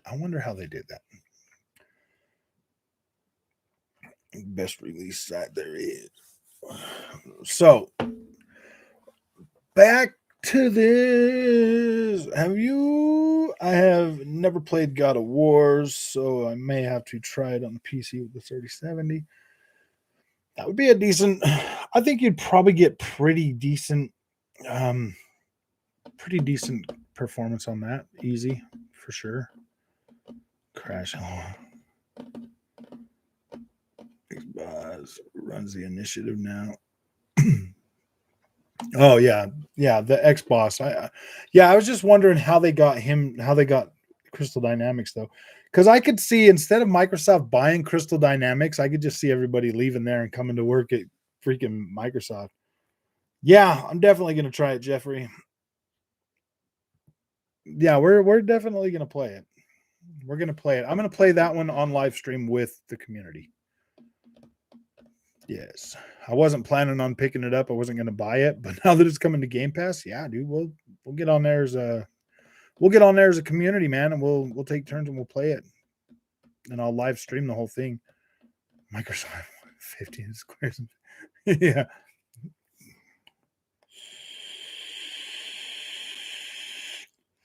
I think a lot more people are going to try it now for sure. Yeah, definitely. We will definitely play it. Oh, it's this R6 extraction like zombies then? Maybe. I don't know. I don't think they're zombies. I think they're like aliens or something. That's why I'm like, yeah, let's just play it. Text it later on Xbox. Game Pass is making me try new stuff all the time. Yeah, Game Pass definitely has you guys playing a lot of games.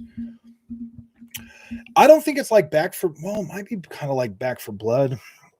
Oh man, gosh. I mean, I like Back for Blood. I don't think it's a terrible game. I just was so busy with all that other stuff during that time, man. I tried vaping. I'm still coughing. That you know why? That's why I hit it hard, bro. Because when I was first doing it, if you hit it hard, pixel like this, and breathe it right into your lungs, you don't cough. And that's the habit that I have with it now. You just gotta hit it hard and bring it right into your lungs, and then it won't make you cough. You're still coughing.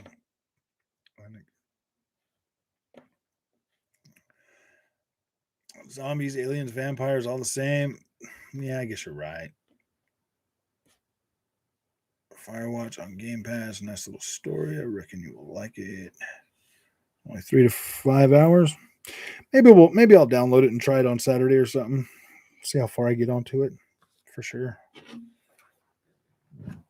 I'm not gonna lie, I still got an unbelievable amount of games on Series S to test and put videos out on. So I got a whole year to catch up on my friends, a whole year. And it's just been kind of hard because I can just keep bouncing around from game to game to game. And I'm like, ooh, yeah, I want to play that. It just came out. Ooh, I want to play that. It just came out. So I'm just putting out so much freaking Xbox Series S content. I mean, I could see myself being busy with Xbox Series S content for a little while longer. I mean, I could easily see me getting through all of January with Xbox Series S content, to be completely honest with you, because I have a lot of games. I mean, I still need to do Life is Strange, True Colors on it. I still got, gosh, dude, just so many games, man. Streamed it on xCloud. Just try it. Okay, I will. I think I'll try it on Saturday morning. Aliens Fire Team. I'm glad. Yeah. So I did buy that one. Sable. Add disk drive to Series S, or at least give us a disk drive that we can plug into the front of it, like with that the HDD drive on the Xbox 360. Oh man.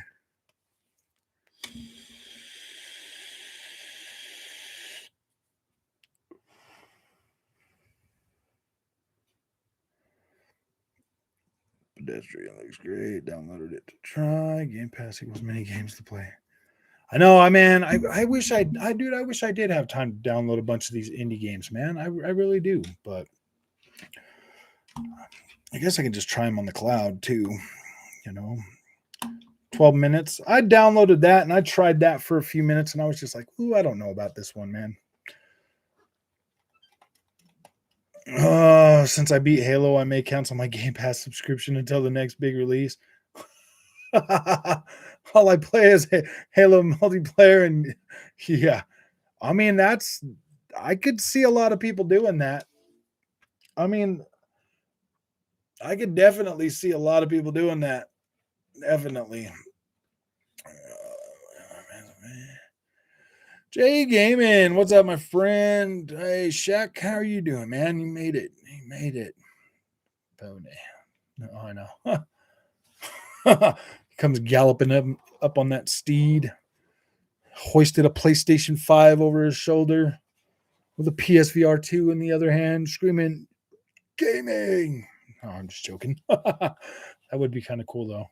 We need to get you on a pony, Shack, with a PlayStation 5 as a shield, and then PlayStation VR, that'd be pretty funny, bro. Tie the cord to a stick so you could swing it around like a freaking mace, bro. That'd be pretty badass. Joe, was smart of Xbox to release this stuff to Game Pass while all the consoles from Xmas are still on their free trial. Yeah. That's very true, man. Oh, Andrew, that's how I try games out first before I download or buy it. Okay, wait a minute. This is definitely not on the way I want it to be. Oh, 12 months Game Pass Ultimate cards that should arrive at the end of January. The Ubisoft Plus just made purchase a better buy. You're not getting Ubisoft. Ubisoft Plus is not coming to Game Pass. It's coming to Xbox. So yeah, if that's not coming to yeah, this is not on the right one. Move your copy. I think expansion card.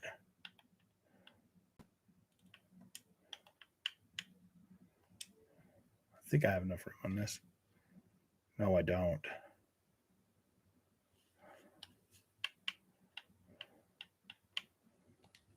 Gosh dang it. I think I screwed up just now. Oh, yeah, I do. Okay, yeah, I needed to transfer a game that I need to test on this thing too, man. Members club is growing. Yeah, we are getting pretty big. Yeah, almost 2K too, man. Imagine that, man. I didn't think it was going to grow this fast as it did, but gosh, man, it is pretty freaking. It is good to have actual people to hang out with and talk. No way, I'll pay $15 for. Yeah, dude, I just don't. I don't feel. Yeah, I don't feel like. I don't feel like Ubisoft Plus is worth $15 a month unless they're dropping games like every month. Then maybe, but no, not when you can literally buy Ubisoft games a month later for like $15. For like $15, man. Like you can a couple months later you can buy Ubisoft games. Oh, where's Cabbage going? Give it. I'm gonna bounce. Oh yeah, it is kind of late for you. Huh? I tried to go early. I tried to go on earlier today so that people can like. There's just too much stuff to talk about. Too much stuff.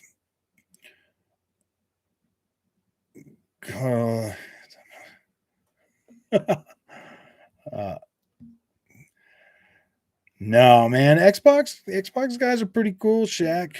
You could be PlayStation guys are just too cruel. How does that? I mean, you guys just always talking about all this greatness. I might start a channel. I know. I don't know, man. I don't think they would believe you. You know what I mean? You don't have to subscribe to it, man. Yeah, I mean, like the whole Ubisoft thing, I feel like that one is more of a, I don't know. You wear a pony mask.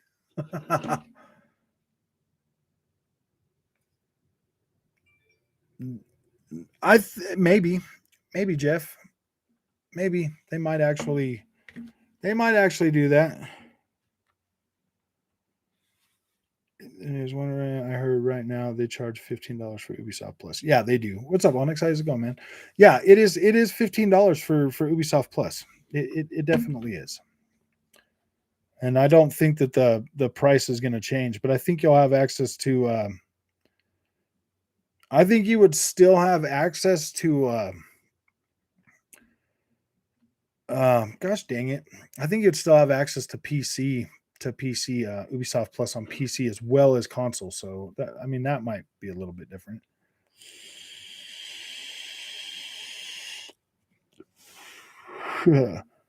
Okay, now I'm making pony salt videos. Easy cash cow.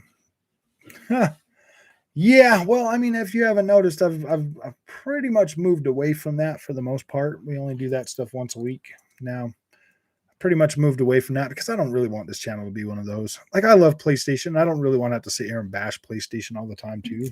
Just to be, you know, everybody that comes here, they know that, I mean, obviously I play all games. And ponies all with it. I know. Because ponies are easily triggered. I know they do freak out about everything, man.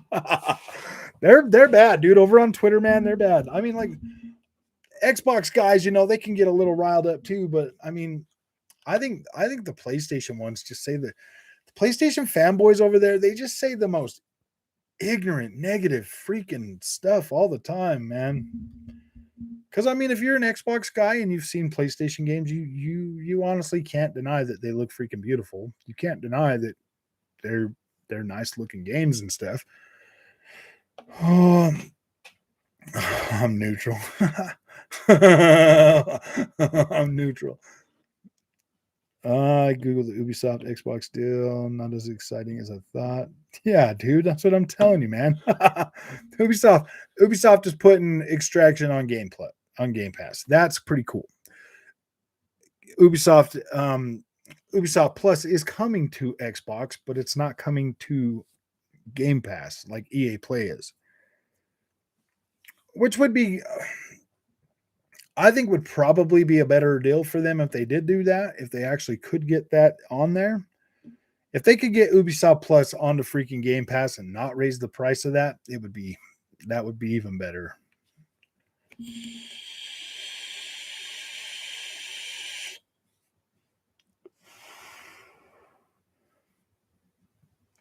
Ponies have to be more toxic gamers. Like logic just don't apply. I can't believe. No, well, you're gonna have to have a PC or an Xbox to play it, but yeah, you can definitely play it. I don't know, man. My worries about like PlayStation games going forward, I mean, it's not like they're unfounded. You know what I mean? It's not like I'm making stuff up. Like, I mean, yeah, dude, there's a real chance that Horizon Forbidden West is going to run at freaking 1440p checkerboard, and that's cool because I'll be able to play it on my monitor and not have to really worry about it. So I'm happy with that. That's what we're going to do, actually.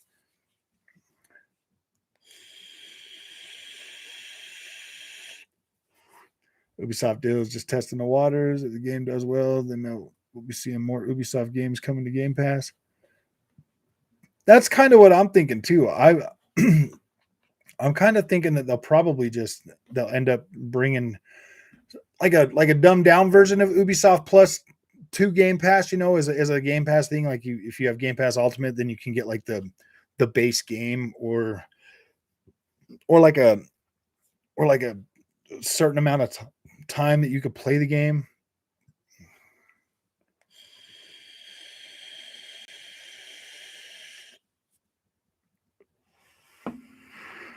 Ooh. Ooh.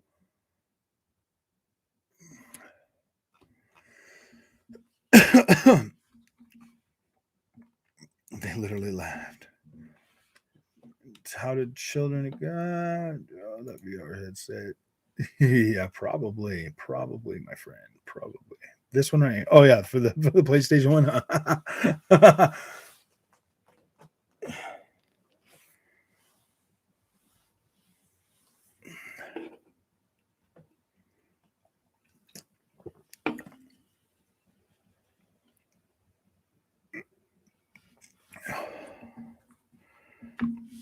I'm currently not any social platforms other than Xbox and YouTube. It's probably better that way, Ken. It's probably better that way. Trust me, man. Twitter can be extremely toxic pretty quick. Like it gets pretty toxic pretty quick. And then you get angry a lot too when you're reading that stuff because you're like, dude, I play Xbox, man, and it's not as bad as you guys make it out to sound. Like it's not bad at all. Oh boy, Chris, you really think they would let people you really people that you really want them to you really think PlayStation's going to be like, oh yeah, definitely, man. You can use our PSVR 2 on a mid-range mid-range PC and completely blow what the PlayStation 5 can do out of the water. Then they would see right through PlayStation, man. They're not going to do that. Banned from Twitter. I feel so much not being there. Oh gosh. What would I need to do to start a channel? What, on YouTube or on Twitter? On Twitter, you just get on there, sign up. If you want to start a YouTube channel, man, oh my gosh.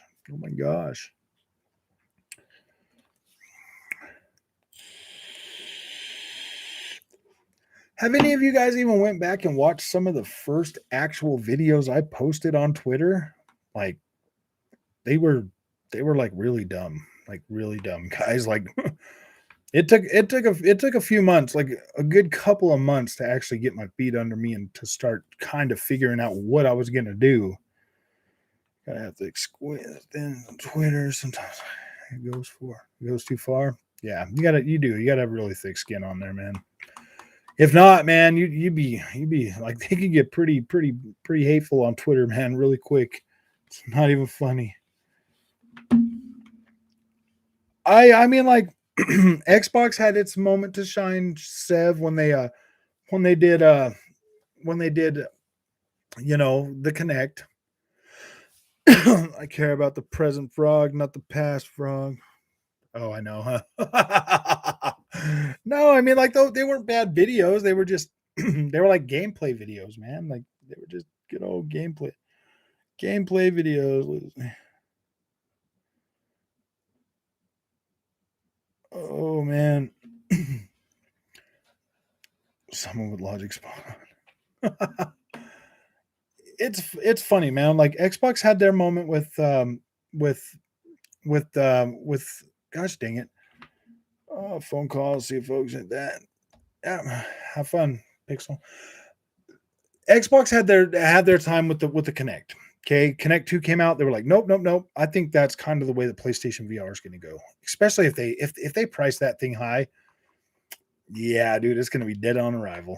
People are going to be like, dude, we're not paying you $500 and $70 for these games, Sony. They're going to be the same tech freaking demos that they always have been.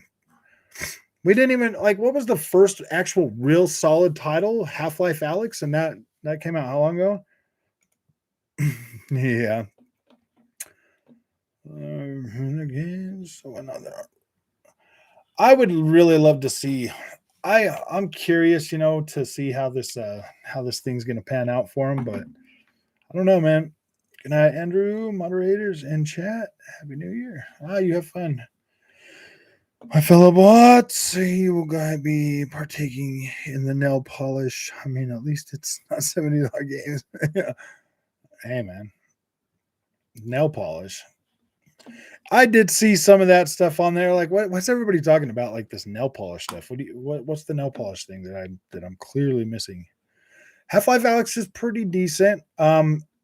I don't know if I like the movement, like the having to push the button and like teleport everywhere. I don't really care for that too much. So I need to get in there and play around with it more, but I I I I know there's different ways that I can move around, I think, but I need to see which one works best for me. But nail polish is a good Valentine's gift. Win-win, huh? I don't think they want any nail polish. Thanks for the offer, though. I don't understand what the nail polish thing is. I mean, I saw like these nail polish sets and then people with Xbox controllers sitting there. And I was like, what the freak, man? You were forced to get it bundled with the Xbox. Yeah, that's very true, Joe. That's very true. Better launch. I would like to see. I'm really curious. I want to see how this turns out for the PlayStation, man. I don't know. Forgot about the Kinect even existing. I know. Is EA Play on the PlayStation? I think it is. I think you can get EA Play on PlayStation. I believe so. I'm gonna buy my girlfriend that nail polish if it unlocks armor. I know. I'm gonna go out there and buy her like 20 sets of it. No, I'm just joking.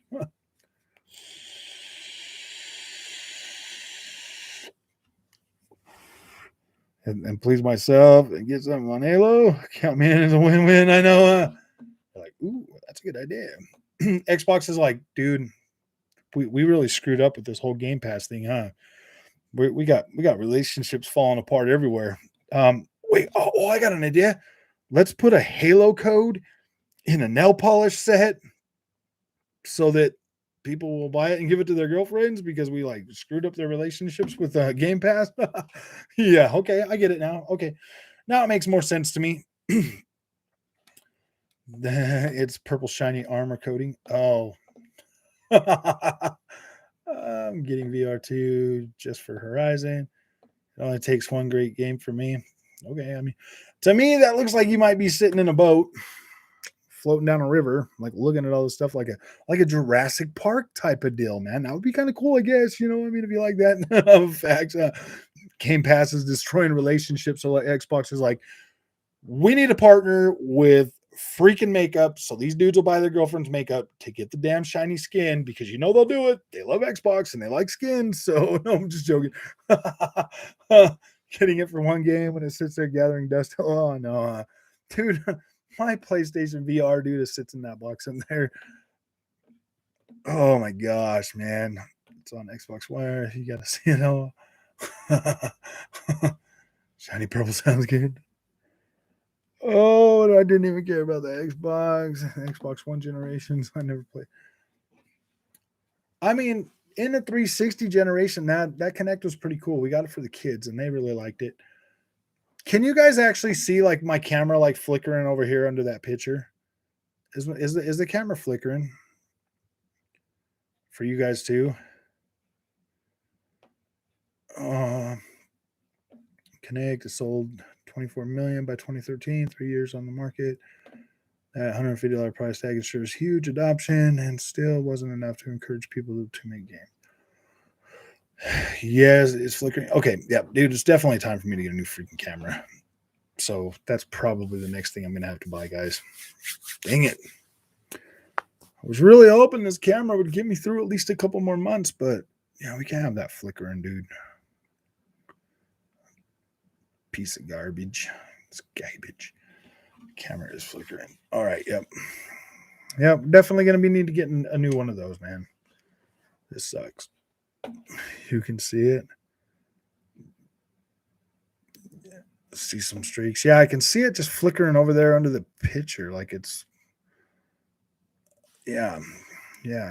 I can see it like right here on my screen. I can see the flicker when it does it.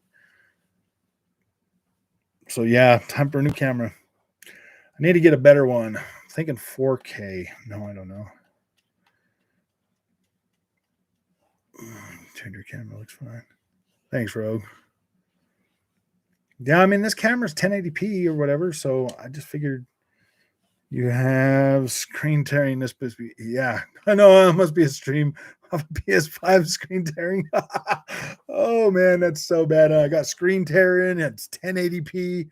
At least it's a solid 60 frames a second, though, right? I mean, at least you're getting 1080p 60. Thought it was part of the special effects. Don't worry, I'll do another rain video soon. Guys.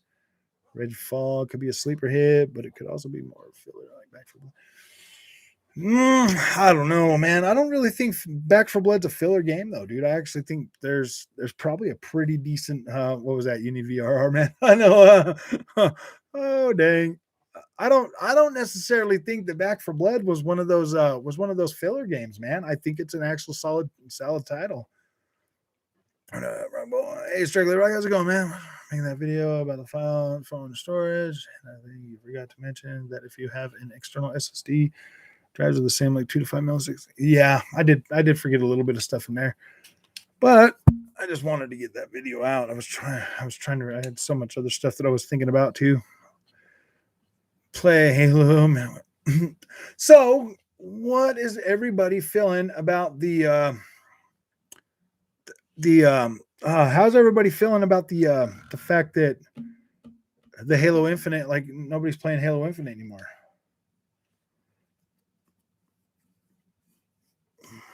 Just wait for it on there.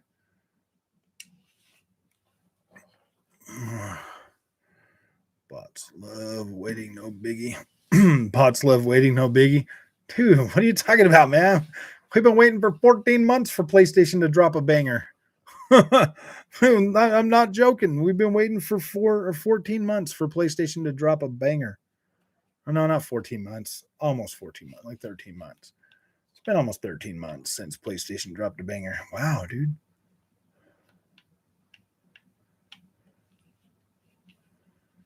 Okay. So I'm checking out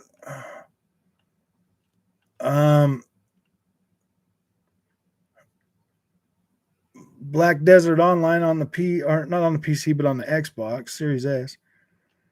Gosh, yeah.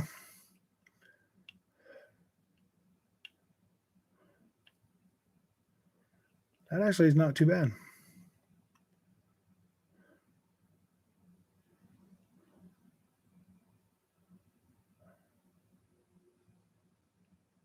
Okay, I'll have to check this out later.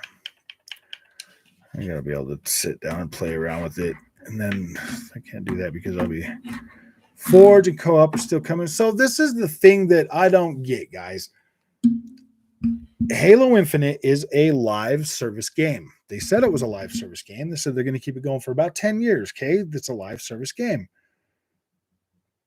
That means they're going to continue to put content on that game for 10 years.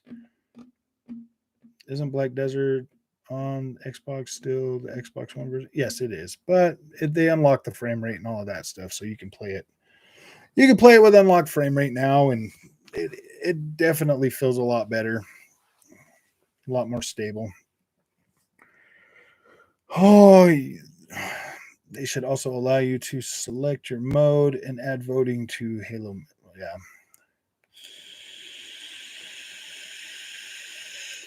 Yeah. The Tenrai event.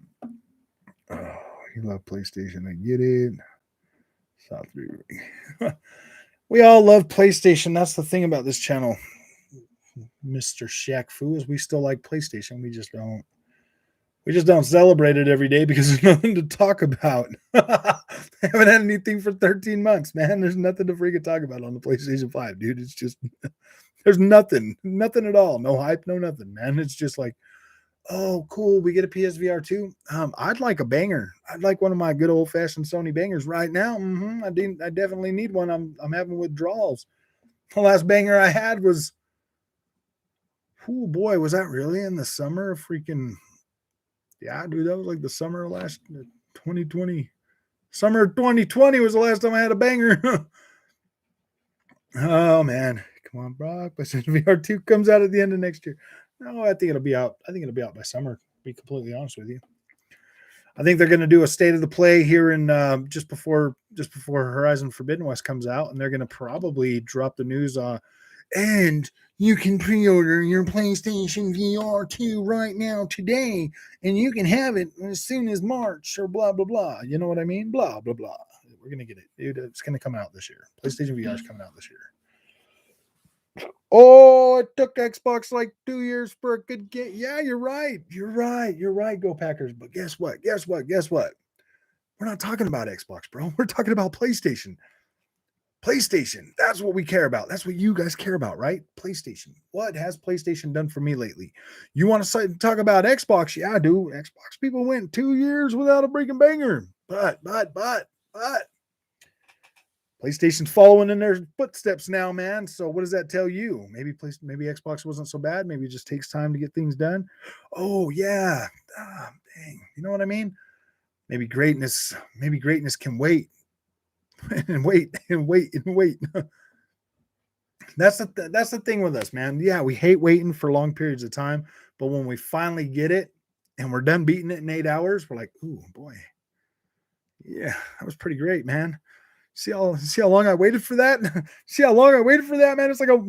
I finished a marathon. I finished a marathon, man. Oh goodness, somebody's place this podcast must have just finished. I know. They're like, they were sitting over there hyping up PSVR 2, man. They're like, yeah, man, we got to hype this thing up. And then they all come to the Xbox channel. Whatever. All your opinion, not fact. Keep hating on your opinion. Don't mean. Clearly, you guys are bored. Are you not bored, man? Like, seriously, go Packers. Like, clearly there's something boring about PlayStation right now. And it's been that way for a few months now. I mean, I can admit that. I'm a PlayStation fan. I'm not treading water for PlayStation. Definitely not treading water for Xbox. It's just Xbox give me something exciting every month to freaking talk about, man. They do. Xbox Game Pass. Are they the greatest games every single month? I don't know. And some people like them. Do I like and play every single one of the games on Game Pass? No, I don't. But I play all the ones that I want to play that I wouldn't have bought. Taking 2 years from Ratchet for another next-gen first-party game. Yeah, that's true. That's very true, man. 2 freaking years to deliver their next first-party full next-gen game. That does, yeah. There you go, man. There's your 2 years, guys, man. Like, why aren't you guys over there yelling at PlayStation right now saying, hey, man, that's not going to fly. 2 years for a first party? No, man. I want an exclusive for my PlayStation that I paid $500. Frog, do you ever go check out the Sony Pro? No, I don't. I don't watch that stuff. I don't need to watch that stuff, man. I've been trying, honestly, guys, like, I do. I mean, like, I watch a few different like YouTube sites and stuff, but I try to really kind of just, I don't know, man. I don't really want other channels to really influence my content that much. So, because when I first started the YouTube thing and I was watching everybody else, I was trying to emulate that, and I was not doing, like, it wasn't working out for me. Too much effort for too little gain. It's funny because you finish PlayStation games. It's funny because you finish PlayStation games. You toe dip in the Xbox fodder for videos. I finished Forza Horizon. I finished the Xbox games. You can't say that about me. I don't just toe dip in them. I do finish the PlayStation games because usually I can sit right through those. Actually, I haven't finished Cana yet. I'm almost there. That's what you meant by that. I was wondering.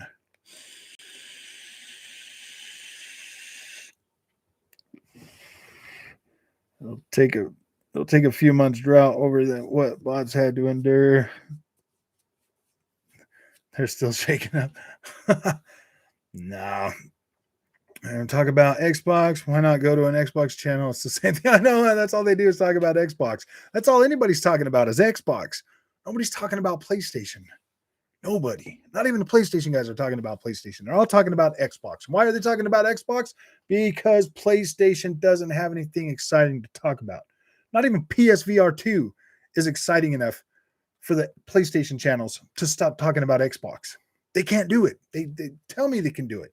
No, man, they're over there just telling us how trash Xbox is, why Xbox is actually doing good stuff. And then every PlayStation guy that buys a Series S is like, wow, man, this actually isn't too bad.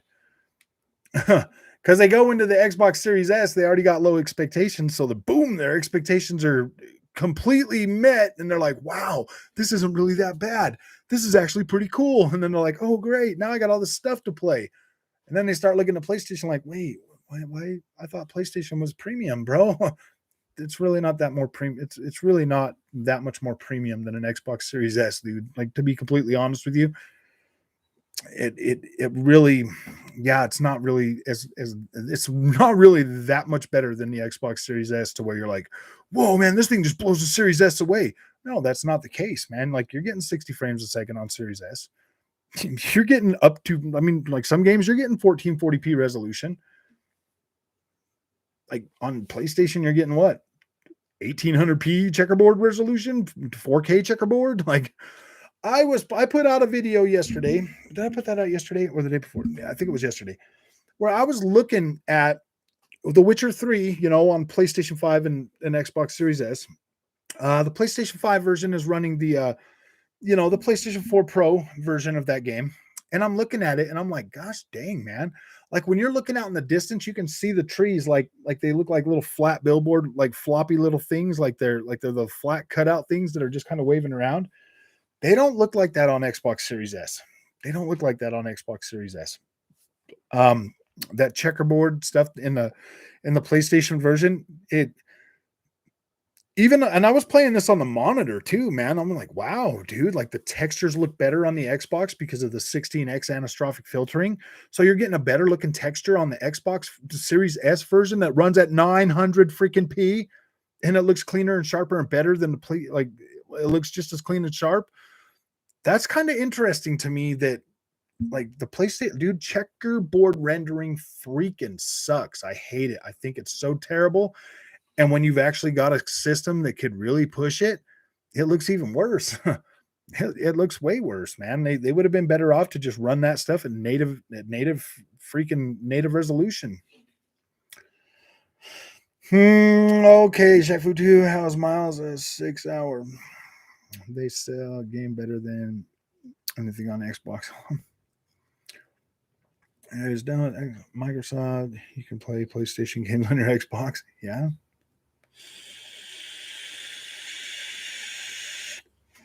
PlayStation 5 has more than 2 times the power in terms of the GPU power as a Series S. Yeah, you're right, Joel, but that's the thing. If the Xbox Series S is designed to hit 1440p at 60 frames a second, and it hits 1440p at 60 frames a second, and it's hitting native 1440p at 60 frames a second, I think native resolution always looks better than checkerboard, dude. And can you tell me one PlayStation 5 game to date that's not using some sort of reconstruction or checkerboard? I mean, like, what, Demon Souls? I think that one might be native. I think, are they using upscaling in that game? I don't remember. I'll have to watch the Digital Foundry video, huh? Oh, Chris, I haven't seen anything on Xbox better than Miles yet. Honestly, maybe Starfield. What, Miles Morales? The cutscenes of Miles Morales are freaking phenomenal. Xbox barely hits 1080p. What are you talking about? Every single Ubisoft game on there hits 1440p, dude. Every single one of them. Ubisoft is actually using the power of the Xbox Series S. All the other developers, they're not even trying, bro. A lot of the other developers, they're not even trying, but like some of them good developers, man, that are actually hitting 1440p resolution on the Xbox Series S and not using checkerboard rendering and being able to still hit 60 frames a second. Ubisoft is a pretty dang good. Ubisoft's a pretty damn good developer, man. They're trying to actually give you what you're paying for. Miles was shocking. One proper bad guy. I mean, 2 freaking Xbox games running at 1440p on it. Yeah, I mean, Halo and Forza running at 30 frames a second at 1440p. That kind of makes me a little like, ooh boy, why didn't they just do some of the cuts that they did on the Xbox, to get those games running at the 4K 60 or whatever? But yeah, dude, Xbox Series S is definitely delivering closer to the promise than the PlayStation 5 is, bro. I mean, if you want me to be completely honest, I mean, I feel like PlayStation 5 is just underpowered just enough to where it's not going to actually deliver that 4K native 4K experience. Whereas the Xbox Series S, dude, the CPU in the Xbox Series S is better than the PlayStation 5. I mean, by 1 gigahertz, but that's it. I mean, like, that's still enough to be like better.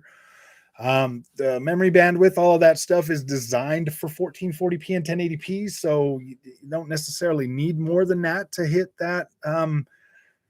those resolutions. And yeah, dude, I think the Xbox Series S is built good for what it's supposed to do, man. Redfall could run on Xbox One. That's probably true.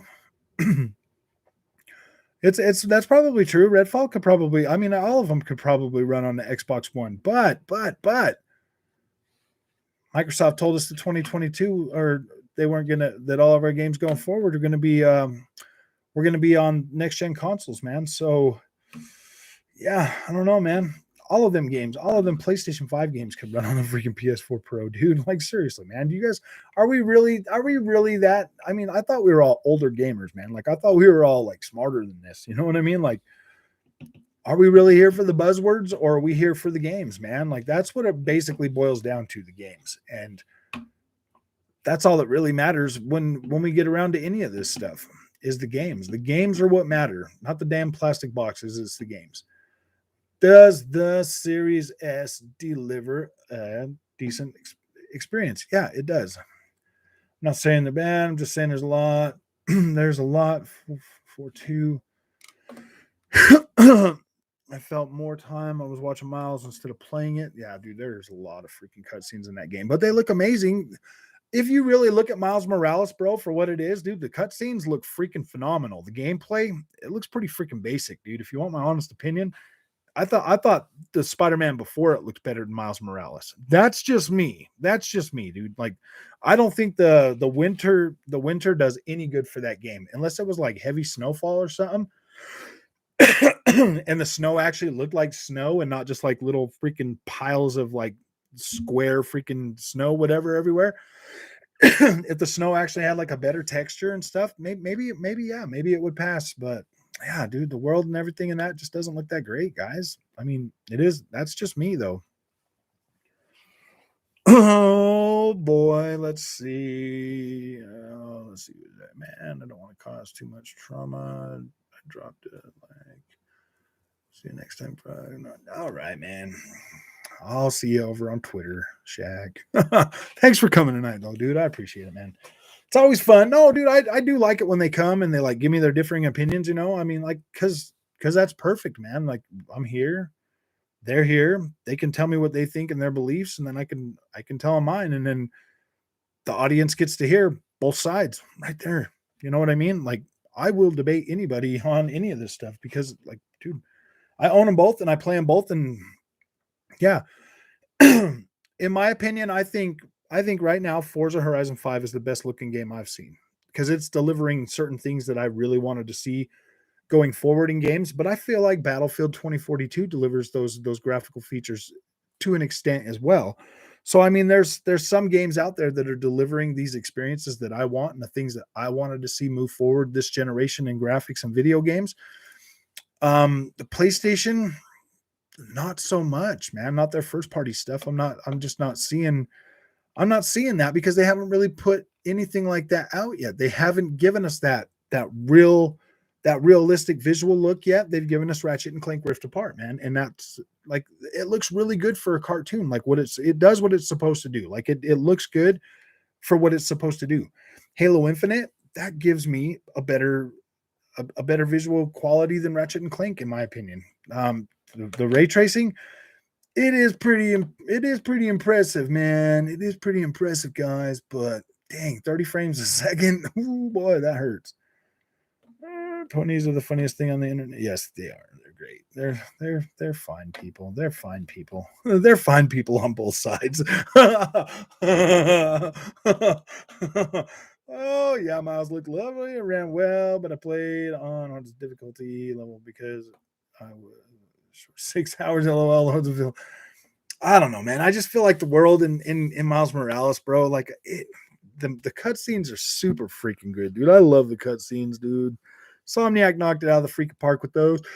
They knocked it out of the park with freaking Ratchet and Clank on the cutscenes, man. But it's like the in-game play where you're actually like interacting in the world. I'm sorry, man. That stuff didn't look that super extra special to me. I really thought the remastered Spider-Man world looked better than Miles Morales. And they didn't even, you know what I mean? Like, yeah, dude, I don't know. I mean, I think the best looking PlayStation 5 game out right freaking now is gotta be Demon Souls. It's gotta be Demon Souls for me. For me, Demon Souls is probably the best looking one. Oh, I'm telling you, my friend bought a Series S and have him being a PlayStation player his entire life. He admitted Xbox is so much more fun to him. It just is, guys. Please, Xbox has got an interesting thing going on with their ecosystem and the community itself, and so it's funner to be on the Xbox for the most part. Like PlayStation is a closed off experience, man. When you get on Xbox, you just start meeting people, you start having a good time, you start playing different games. You've got access to Game Pass, so you definitely are going to get to play a lot of different games that you've never been able to play. He traded his PS4 Pro for the SSD for Series S. Oh dang! Oh dang! Rogue Knight, agree. They just stuff their games with loads of cutscenes. Yeah, dude, that's yeah, exactly. Shallow, loaded. I mean, I get it, dude. I do like the PlayStation experience in those games, but they are starting to feel extremely, extremely safe and really, really samey. My two favorite ones, or three favorite ones, were probably Bloodborne, Horizon Zero Dawn, and Ghost of Tsushima. All the rest of them just kind of felt like the same type of game with different characters. I mean, literally, Order 1886 and God of War, like you could interchange those two games, man. Like they basically felt the same. Like the movement and everything else, like they literally felt like they were the same game, man. And yep, Sony Santa Monica helped on that too. So that's just what I'm saying. Like, I like PlayStation games. I like the stories they do. The cutscenes are always really cool. They're always really pretty. But I think we get so caught up in just how good the cutscenes look, and you know how like just how good the stories usually turn out to be, that we really do overlook all of everything in between that for what it is. And it's really not nothing special. I mean, like The Last of Us 2, the story was cool, but I mean, like, seriously, man, like a lot of the low resolution texture stuff, man. I'm going to find it hard to keep up with keep up with Sony because you have Game Pass and Microsoft. I know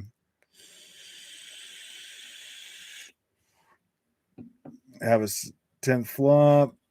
What was that? 10th flop number, but Sony's PlayStation has a variable. Yeah.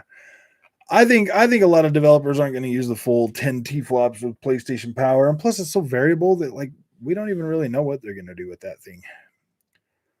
I'm glad you said Ghost because I got that in my bundle. Please tell me there aren't the same amount of cutscenes. Ooh, no, Ghost of Tsushima Rogue is a lot longer game by far, dude. I got 45 plus hours into Ghost of Tsushima, man. And that was just doing this. That was just mainly sticking to the story. So Ghost of Tsushima is pretty good. Yeah, there's some cutscenes in it, but they're actually not as freaking. They're actually not as they're really not as bad as they're not as they're not as heavy as they're not as heavy as a lot of their games, man. Ghost of Tsushima actually turned out to be pretty okay. It was more like playing an Assassin's Creed, Japanese Assassin's Creed game.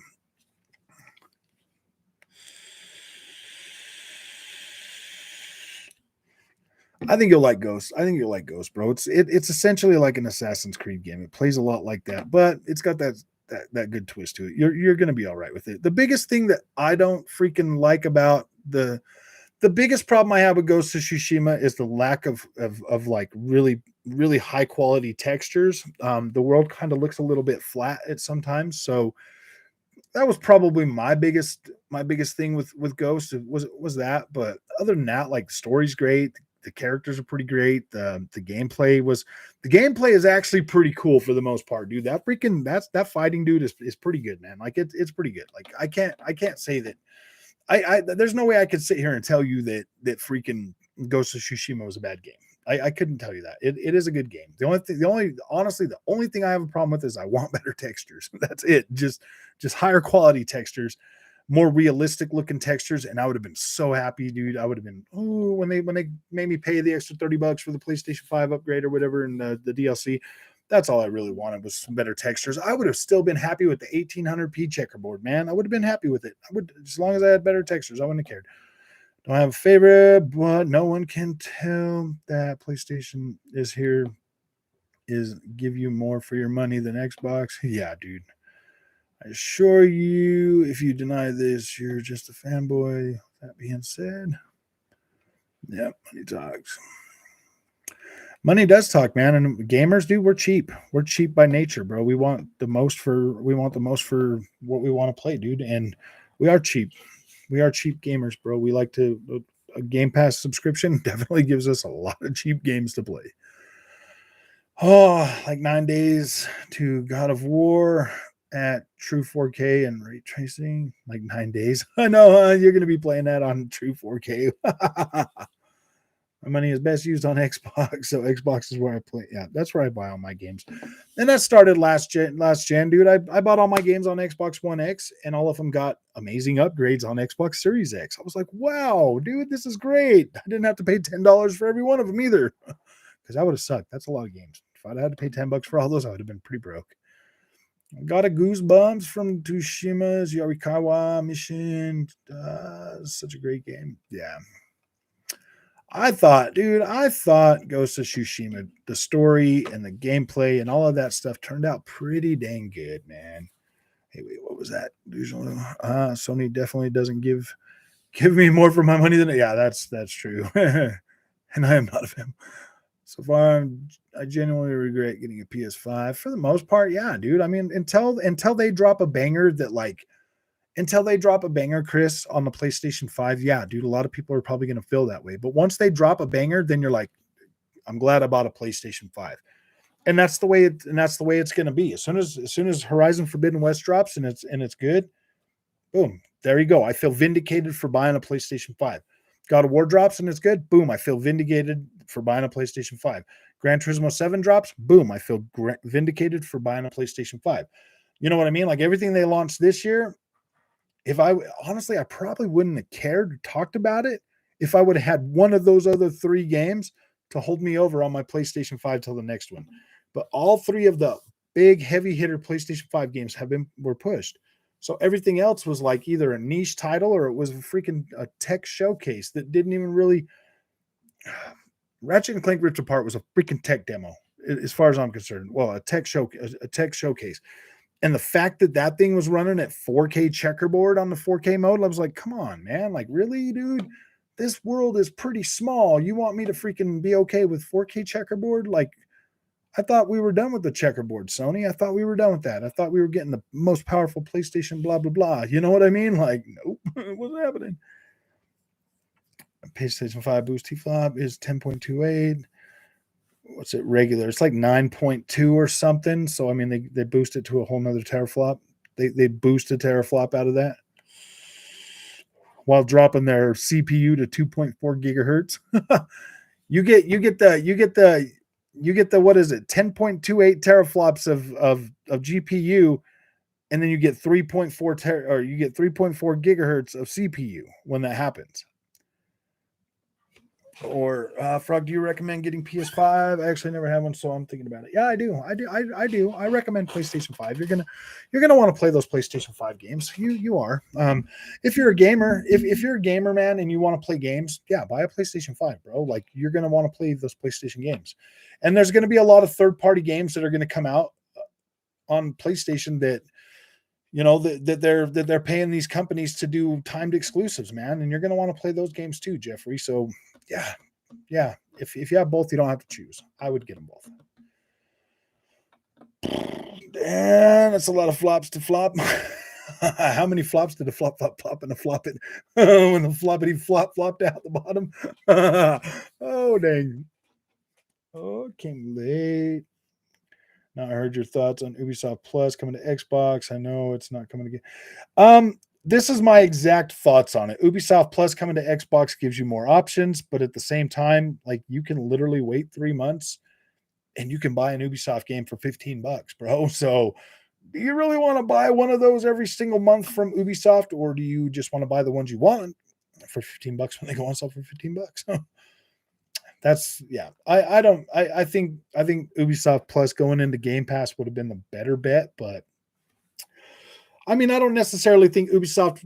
I think Ubisoft, instead of doing like the Ubisoft Plus, because Ubisoft Plus, you get all the DLC, you get everything. So honestly, if Ubisoft Plus, if they just gave you the vanilla base game in Game Pass day one or whatever, like for Game Pass or whatever, and then made you buy the DLC, as a place to like you get the game, but if you want to play the DLC, you got to buy it. That would have been better for me. I think Ubisoft would have made better money on that too, because then because they rarely ever discount their DLC as much as they discount the base game. So in a way, give you the free base vanilla game on your subscription, and then sell you the DLC later when it comes out. That would have probably been better. Not my understanding. Keep saying it's too much money for the offer. Yeah, dude, $15 for Ubisoft just doesn't make any sense, bro. Like that doesn't make any sense. They're only putting Ubisoft games on there. Yeah, you get direct access to all their backlog, but you can usually find their backlog games for as cheap as like $6, $5, $3, man. Like for Assassin's Creeds and stuff like that, you can usually get them for like $6. So do I think you should pay $15 a month for that? No. AD PlayStation Beta. Only sometimes AD, man. Only sometimes PlayStation Beta. PlayStation Beta put out a damn game soon.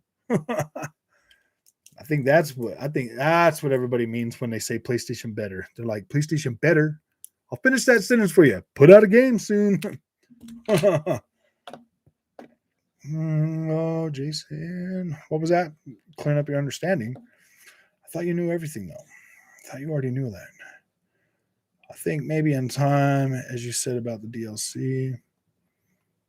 Yeah, I think honestly, they should probably just give you the base game and then have you pay for the DLC, bro. Like, because Ubisoft is really good at like making their DLC like worth the money for the most part in a lot of games. So I think giving you the base game, the vanilla game, the vanilla experience out of the gate and then charging you for the season pass or something like that, I think that would make better sense.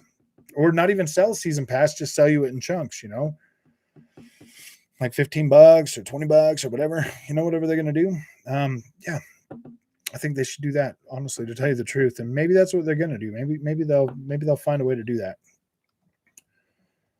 You played a lot of Sony first party games from last gen, then yeah, you should.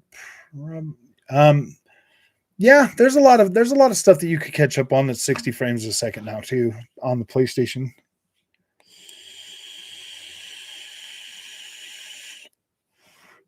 PlayStation 5 only has one game, Peppa Pig, that can run 8K, and any modern GPU could run that game at native 8K 60 FPS. Also, the PS5 can't output at 8K, so it renders it 8K and downscale. Yeah, that's true. That's true. PlayStation 5 only has 32 gigabytes of on the HDMI 2.1 as well. So, yeah, dude, I mean, 1440p is what you get, bro, at 120 frames a second max. If you want HDR. Ubisoft Plus, but I am not the one paying for it, so it doesn't matter to me. If you haven't played a lot of Sony games, yeah, I mean, there's some ones that I would definitely pick up and play through. If I was somebody that didn't have a PlayStation, I would probably grab Infamous Second Son for sure. I'd probably grab the Uncharted 4, Uncharted Lost Legacy.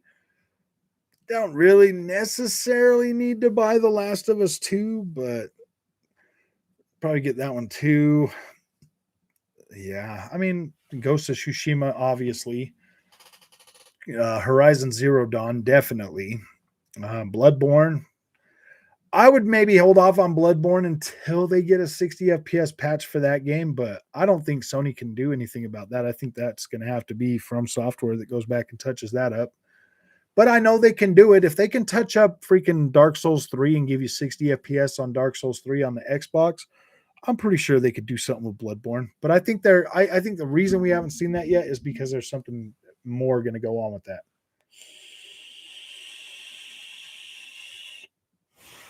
Don't worry, I'll wait. I'll wait for you to Google it. I haven't seen anybody. I don't think it says that it can render 8K. Oh yeah, the PS5 box. Yeah, it does say 8K on there. It does say 8K, and they believe in generations. You're right. Yes, generations. That's why I'm starting to already lose my patience and hype with the. That's why I lost after just one night of thinking about the PlayStation VR. My hype started waning really fast. I was like, really, man, is this thing really going to be 4K with native resolution and all that other stuff? I just don't. Yeah, dude, it's all speak, marketing speak, bro. It's not going to come to fruition. It is not going to really change anything. Oh yeah.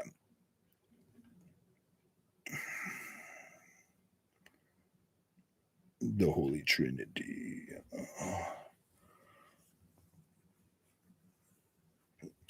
Resolution will never be mainstream. Yeah, dude, I don't think so. Maybe checkerboard. Maybe checkerboard 8K.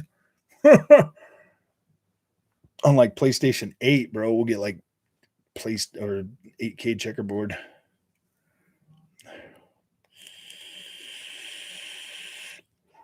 Half-Life 1 and 2, Ninja Gaiden, Freedom Fighters, OG Ghost Recon, Zone of Enders, Tekken. Yeah, dude, those are some really good games. QJ or OJ. Why do I always say QJ, man? It's OJ. I can clearly read. I just freaking don't read. It's a lie. Might be fancy line, but it's a lie. I know, dude. It's always just crap, dude. Always buzzwords. Always just speak. I mean, if it can convince you that it looks good, essentially, looking good on your 4K TV is all that really matters, right? Right. That's what really matters. So, are we getting native? I think a lot of Xbox games, they really do push the native or the dynamic resolution or whatever. I think native resolution looks better than that freaking temporal injection or checkerboard or any of that. But I do also like DLSS. And now that I have experience with DLSS, I freaking love it. It does a good job. But it does kind of blur the image, if you want super performance or whatever. But yeah, as it moves up and down the spectrum, it has a different result, and you get the performance and you lose performance at the same time. Valhalla is on sale. I'm a little interested in a Nordic theme, but I never really got into AC game. AC, these new AC games, Botany and Punisher, they are more like The Witcher. They play more like a Witcher type of game.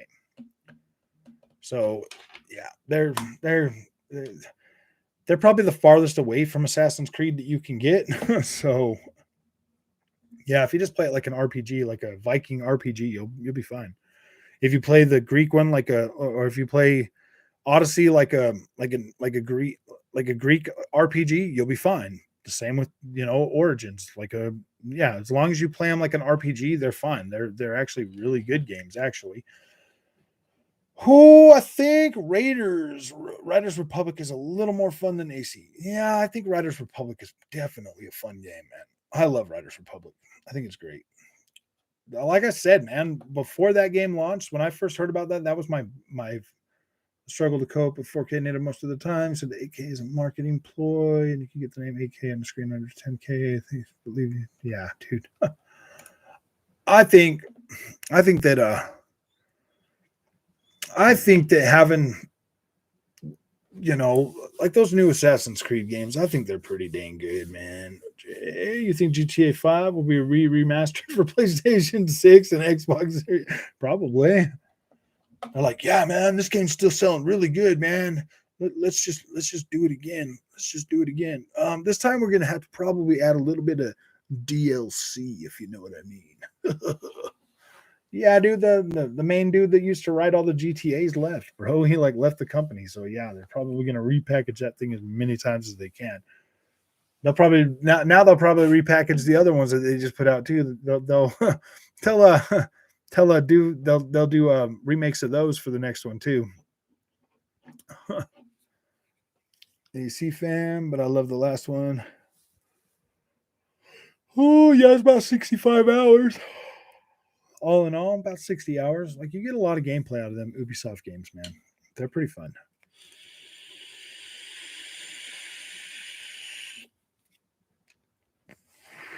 Real YT Shadow, who you already know. Oh, wait, is Real YT Shadow here?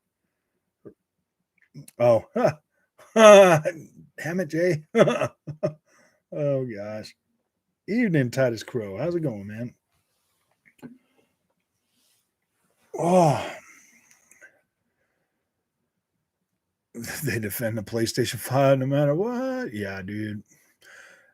I don't necessarily have a problem with PlayStation 5. I mean, it's clearly the strongest, fastest, best PlayStation console they've ever made to date. So that is cool. That does definitely pique my interest. And now that I actually played the PlayStation 5 on my 1440p monitor, it is way better. I am actually kind of happy with that. That just means I get to play Horizon Forbidden West and I don't have to sacrifice, dude. I get to play it at a solid resolution. I never liked the modern thing in AC. I just would love to play the Viking Greek. Those are the Greek one is my favorite. Botany of Punisher. I definitely would recommend picking that one up. And then AC Valhalla. Yeah, pick them both up, man. I think you'll like them. They're just play them as RPGs and you'll be fine. There is a little bit of like the whole thing, but it's not a lot. Like the modern thing, it's not that lot. It's not a lot. Oh, how much do you think Ubisoft Plus will be on Xbox? I'm hoping that they can figure out a way to get it in there. But yo, Frog, we do a review of the best TV monitor for my Series X and S. The only monitor I have access to is this Ultra Gear, the 1440p Ultra Gear, and the LG Ultra Gear. For $400, it delivers every single thing I need it to deliver. The only one thing I'm not getting is the Dolby Vision. So that kind of sucks. But I don't think there's any monitor out there that has Dolby Vision, to tell you the truth. So I would just, as long as it's got high refresh rate and HDR support, maybe you won't go wrong. I don't know a lot about monitors, but this one here is freaking pretty awesome, and I get a solid experience on the PlayStation 5, Xbox Series S, and my PlayStation 5. Yeah, I don't want 8K gaming either, dude. I'm a little irritated with the Ks, man. Let's just get 4K, man. I'll be happy with 4K. LG 950B for Xbox, expensive but highly worth it. OG gamer. I have all three consoles and a PC. I pretty much do like Frog and play it. Yeah, Xbox is pretty much where I play, dude. Like, that's my favorite place to play right now. Completely. I love the controller more than the PlayStation 5. Like, I try to like the PlayStation 5 DualSense, but there's just something about the way it fits in my hands. I mean, it does fit in my hands, but it feels better than PS4, but not where I want it to feel. Like, Xbox just feels so much more comfortable. It just fits in my hands so much better. Like, when I'm playing my PlayStation games on a PC, I'm using this bad boy right here, man. I'm using old red to play those, and then I got old white for the Series S, and then I got this bad baby for the Series X. So we got all three right down the row. Somebody was asking me about my Nintendo Switch the other day. I took a picture. Are you Jay now? Yeah, that's Jay. That's Jay. YT Shadow. I haven't seen him today. PlayStation guys, they only come in. They know they can't rattle me, man. They can't rattle me because it's like, dude, I'm a PlayStation gamer too, man. Like, sorry that I feel better about Xbox and I'm not going to sit here and be like, oh, I love the PlayStation 5 so much. I do, but I don't. You know what I mean? Real Shadow agreed. PS5 needs a redesign. I've not gotten used to it definitely could look a lot better. But we all know why they did what they did, because those new covers are coming out. $55 a pop. 3090 can play games at native 8K right now, but it still runs at less than 60 frames a second.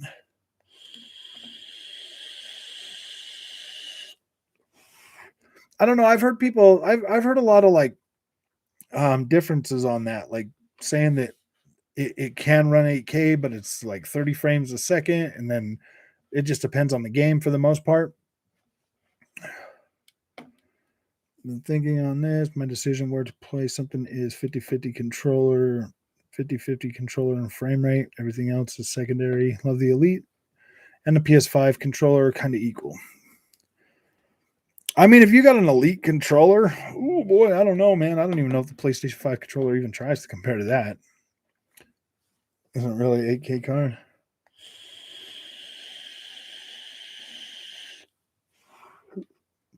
At native 8K, Linus Tech Tips did a test about a year ago, testing Doom, hitting around 60 frames. Yeah, it's definitely specific games, man. Yeah, I agree with Chris. It's only very specific games, dude. You're gonna have to play stuff that is not gonna require a lot of GPU overhead, man. Because 8K, the stuff that's like really light on VRAM, you'll probably be able to kick up resolutions higher faster. But if it requires a lot of if it's heavy in the VRAM, yeah, you're probably not going to hit 8K as easy as you want to. I don't have a desktop, but my Lenovo Legion Pro does decent for a laptop with a 3070. Yeah, that's what I'm rocking is a Legion is a Legion 5, and mine's got a 3050 Ti, and I can get usually 1440p at max settings on almost everything that I've played. Over 60 frames a second. So, I mean, some of that, like, dude, like when I'm playing, what is it, Castlevania, Lords of Shadows 2, man, I could get 4K at freaking over 100 frames a second on that game, man. But it's pretty cool. I like this laptop, man. It does pretty good. I hook it to the monitor and play the games on there, dude, and it's a good experience. Like I don't want 8K FPS is king. Yeah, dude, pretty similar.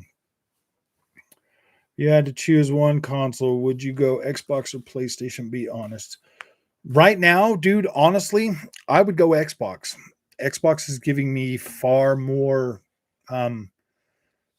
I even though, and that's even with Horizon Forbidden West coming out. If I had to choose one of them, I would keep the Xbox and let the PlayStation go. I'm sorry, but I would do that. I have way more money invested in Xbox right now too, so that definitely makes that choice a lot easier for me. But I do love the PlayStation 5. I wouldn't. That's why I have one. I wouldn't want to have to choose, and that's the thing. I don't want to have to choose, so I'm glad I got both of them.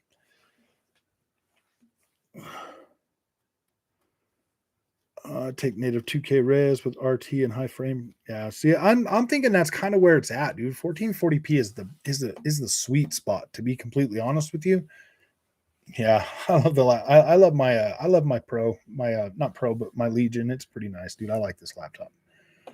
It is freaking great, and for what I need to do on this channel, like doing all my editing and all that stuff, just so fast. It's so good. This freaking 3050 Ti just chews right through that stuff, man. Oh, I can only appreciate 8K. Absolutely. Most of the series is about 3D rendering, from what I've heard. I might be wrong.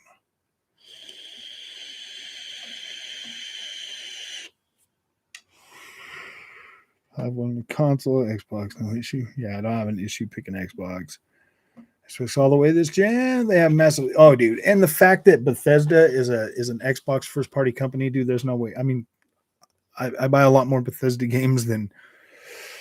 Yeah, I like Bethesda games, so I think I'm gonna stick with Xbox. To see the difference between 4K and 8K on a 27-inch monitor, you would need to be 6 inches away from the screen. Yeah, dude, you'd have to have your eyeballs like VR, bro. You'd have to get like a little thing and put it on there. 3090 Ti only gained 10% uplift. Well, what else did you expect it was going to gain, man? It's the same freaking GA102 or something. It's the same platform as the other one. Yeah, at least in here, Xbox is available a lot, but still no PS5 anywhere. Yeah, that's the thing, man. You can buy an Xbox Series S basically anywhere, and you can start playing that right now today. So All right, my guys, I am going to go and get some food, and then I'm going to play some video games for the rest of the night.